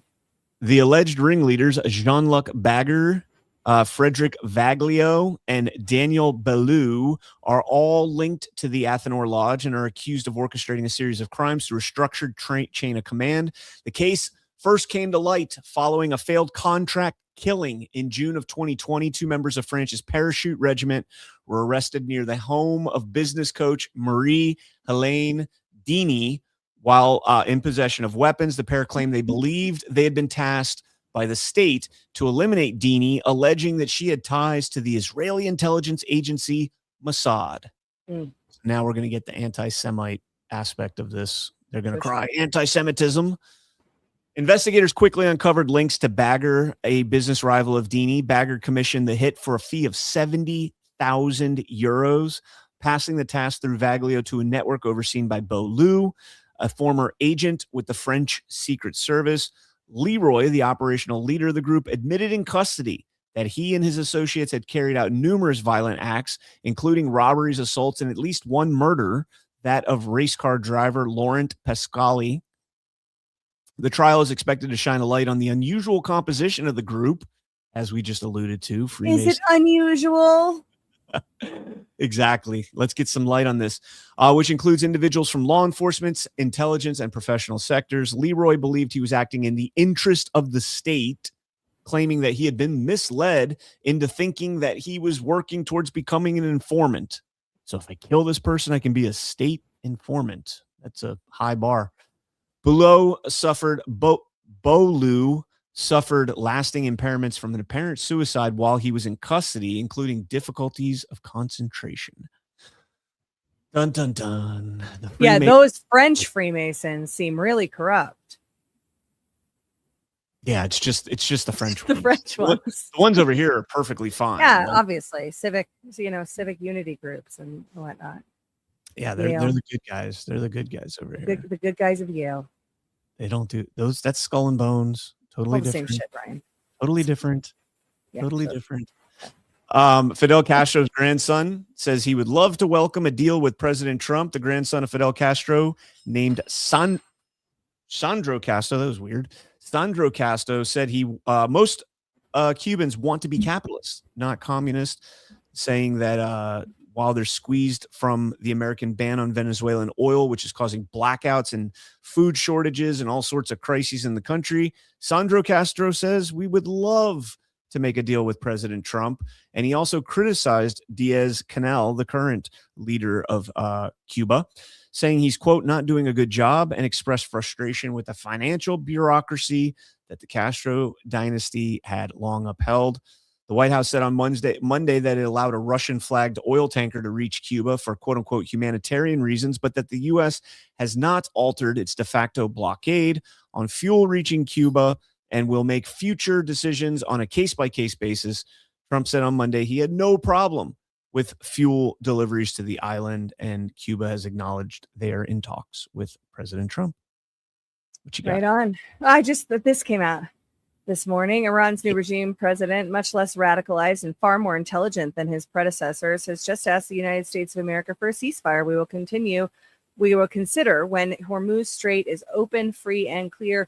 Until then, we are blasting Iran into oblivion, or as they say, back to the Stone Ages. President DJT coming in hot this morning. And the reason that I just wanted to touch on that is because sounds like the gay Ayatollah is the new Delcy.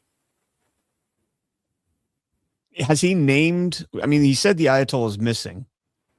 He did say that. He said in that press conference a couple weeks ago that we have the formula. We're going to use the same formula we used in Venezuela for Iran and then for Cuba. He said Cuba's next.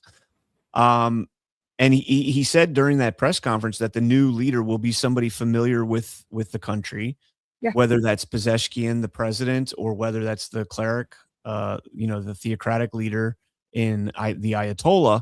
I don't know, but very interesting. The Hormuz Strait thing is interesting. We covered this briefly at the end of Daily yesterday with Ghost. But President Trump put out two very interesting truths yesterday. The first saying the country of France wouldn't let planes headed to Israel loaded up with military supplies fly over French territory. France has been very unhelpful with respect to the butcher of Iran, who has been successfully eliminated. The USA will remember the butcher of Iran is Ibrahim Raisi, who was the president until I think 2023 when his helicopter crashed. Is President Trump insinuating here that we had something to do with that by saying, he's been successfully eliminated? Or is he passing that moniker, that nickname off to another person and saying that they've been successfully eliminated? I don't know. Yeah, exactly. It's kind of like it's a I don't know, veiled comment, nickname, who knows? But then this one was the most interesting. All of those countries that can't get jet fuel because of the Strait of Hormuz, like the United Kingdom, which refused to get involved in the decapitation of Iran. I have a suggestion for you. Number one, buy from the U.S. We have plenty. Number two, build up some delayed courage, go to the Strait and just take it. You'll have to start learning how to fight for yourself. The USA won't be there to help you anymore, just like you weren't there for us. Iran has been essentially decimated. The hard part is done. Get your own oil. President Donald J. Trump. Love everything about it. And the president is giving a presidential speech tonight, right? I don't know if it's going to be in the Oval Office. Kind of sounds like it will be. People are speculating that it is about Iran. Be very cool. All of the networks are cutting away to it, which is a change for President Trump, because usually they ignore him, right? But is he announcing that we're leaving NATO? I don't know. I'm not making any predictions, because every time we do, we get rugged. We get rugged hard. It's part of you know. We're not claiming to know. It's not like we're pretending like we know. Fair. We do have aliens too. It could be he's announcing the alien hybrid breeding program, and is just going to sit there in the Oval Office and read off the names of all the alien hybrids. Have you guys? I keep telling you guys, you got to be watching Greenland Paradise. You got to be watching all the predictive programming that's out there in the media right now. The War of the Worlds, the television series on Prime, not the movie with Tom Cruise, but the television series on Amazon Prime. War of the Worlds is definitely worth a watch for folks, especially talking about non-human biologics. This will be so at 9 p.m. That'll be 2.5 hours removed from the launch, which is also interesting. So Americans are going to be glued to the TV, watching the success of this administration, putting the Artemis rocket up there, and and private entities as well. And then he's going to have a brief at 9 p.m. while everybody has this feeling of accomplishment and hope. You know, I'm talking about people that believe we actually go to space. It's definitely what we've got going on, the accomplishment and hope. Yeah, sure. Oh, come on. 99% of Americans. It always makes me think of Toy Story when Buzz Lightyear comes on the scene and Andy changes his bed sheets, and, Woody kind of ends up in the trash pile of toys because the spacecraft toy Buzz Lightyear is the new favorite, and the posters on the walls change and everything changes to be all about space. That's what they're going for, Brian. They want. I agree. Last story: U.S. reopens embassy in Venezuela after Venezuela months after military operation to remove Maduro. I thought this was awesome. It was in need of significant repair, including remediation from mold. Sure, yeah. After 7-year closure that began during President Donald Trump's first term. So let's go. We got the embassy open there. So now the CIA can resume operations, trying to orchestrate a color revolution. Maybe they'll get the good guy CIA now. The good guy CIA now, right? Totally the good guy CIA. The ones, they're stealing our elections. Those guys that are whistleblowing on that. Maybe they'll get Hakuna Matata in there. Yeah, that's all we got. I was going to talk about, well, I guess we can mention it, but I think this story's kind of stupid. The Daily Mail story about Kristi Noem's husband, secret double life of Kristi Noem's cross-dressing husband, Byron, the pouting, busty bimbo photos and trove of explicit messages. It's apparently so sad. This story is so sad. It really is. Kristi Noem's husband is today revealed as a secret cross-dresser who dons gigantic fake breasts and pink hot pants to chat with online fetish models. The Daily Mail has reviewed hundreds of messages involving 3 women from the Bimbofication series, where porn performers transform themselves into real-life Barbie dolls by pumping colossal amounts of saline into their breasts. Does that work? Like, is that actually a thing? Pumping saline into your breasts? Yeah. I haven't heard of that. I mean, breast implants are saline. Some of them are saline, some of them are silicone, some are, whatever. But that is the device that goes in, right? A prosthetic. In terms of just like, taking a syringe and pumping a bunch of saline in there. I would think that putting really large amounts of fluid into that small space would make them expand, maybe even indefinitely. But yikes.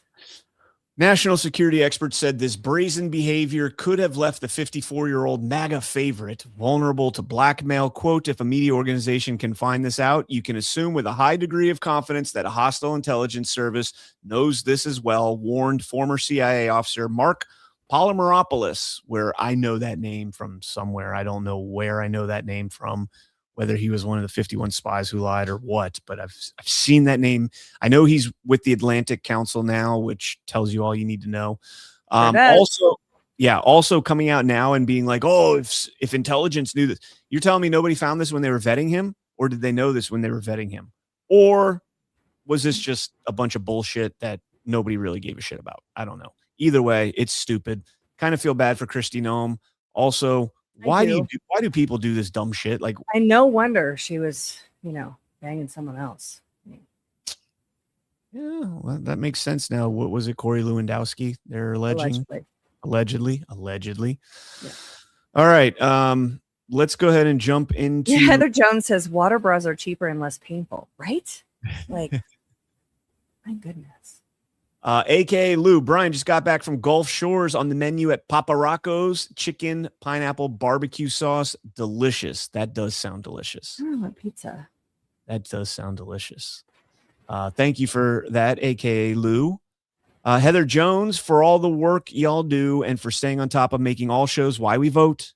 Show a photo of the Cherokee glyphs on Judicial Rock here, Judicial Rock in North Carolina. It will make you say, All right, now look that up. Look that up while I keep going. Thank you, Heather Jones. Thank you, Heather. Jones.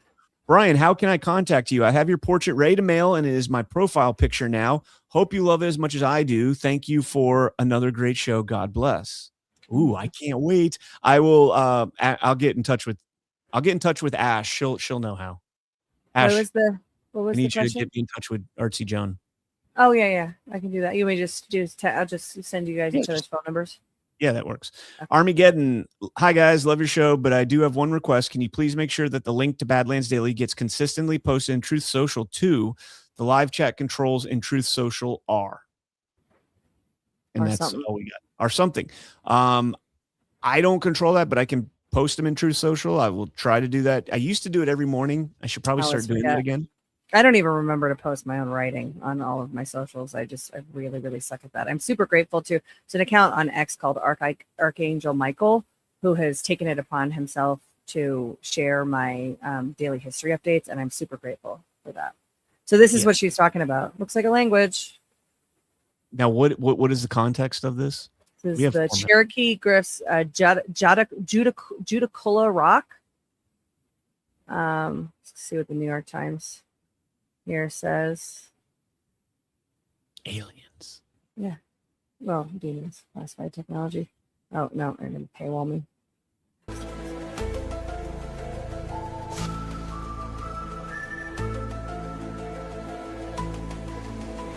AI summary: most significant site for Cherokee petroglyphs in the state, featuring over 1,500 prehistoric carvings, including cut marks, handprints, and concentric circles on a massive soapstone boulder, dating from 500 AD to 1700 AD.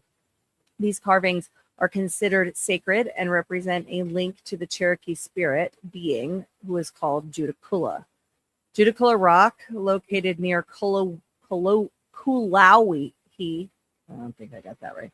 This is the largest concentration of petroglyphs in the eastern U.S. Is a soapstone boulder, 1,458 cut marks, rills, and other figures.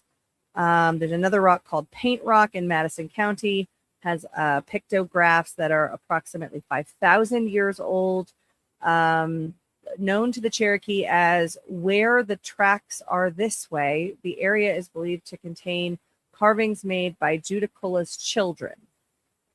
Heather Jones says, click the photo of the rock. Aliens. So I have a photo of it here. Yeah, could be. I mean, there are these kind of weird, like, Demons and classified technology. Yeah. I mean, I have such a hard time with whatever the mainstream story is about something like this, because we've been lied to about everything. And yesterday in yesterday's history update was the anniversary of the Eiffel Tower. The Eiffel Tower was created for the World's Fair. The World's Fair, of course, was a whole bunch of temporary structures. They created, allegedly, beautiful cities and massive structures and intricate detail in carvings and sculptures and all sorts of things that they created for the World's Fair and then tore down.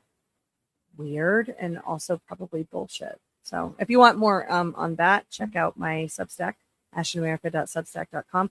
And Ghost and I are doing season 3, episode 3 of The Choice tomorrow. It is a recorded show because Ghost is going out of town, but it's a good one. We recorded it on Monday. All right. And stay tuned. If you've not gotten your GART tickets yet, badlandsmedia.tv/events. We have our 4th and final GART exclusive live stream tomorrow at 2 p.m. right here on Badlands Media. You'll get your email about an hour before.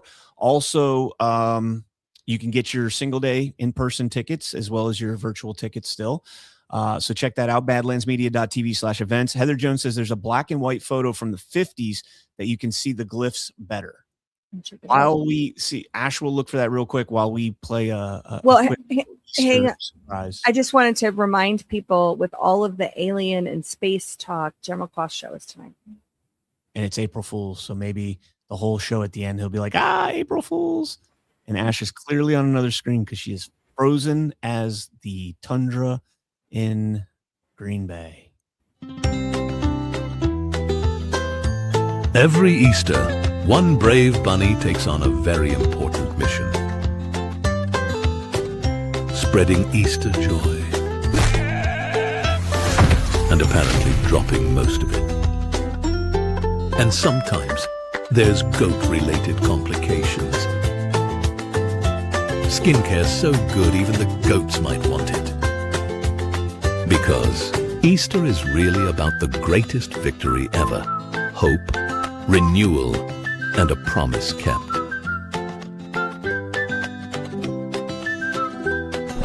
And every soft disclosure purchase supports 6 small American businesses working together. Use code GRACE for 15% off. Soft disclosure. Good for your skin. And apparently approved by goats.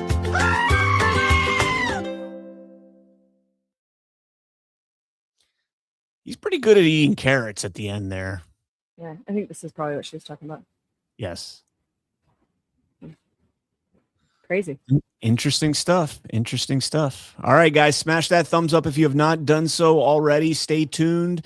You got a bunch of shows tonight. You've got not Spellbreakers, Shipwreck show. Shipwreck show. You got DPH. What else we got? Space Revolution. Space Revolution. Yep. General Claus. Yeah.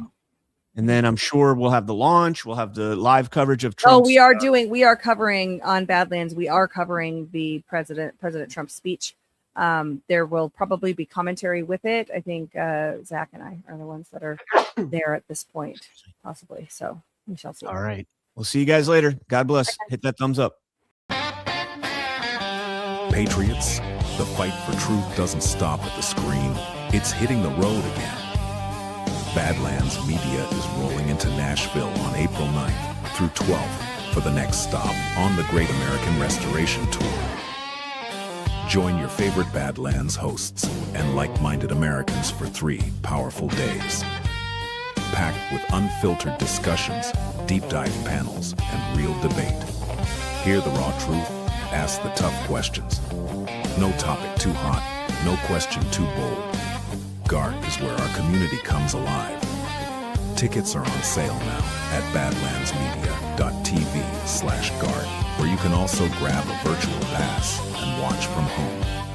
Join us to question narratives and fight for America's future. Nashville's calling. The restoration continues. Get your passes today. See you in Music City.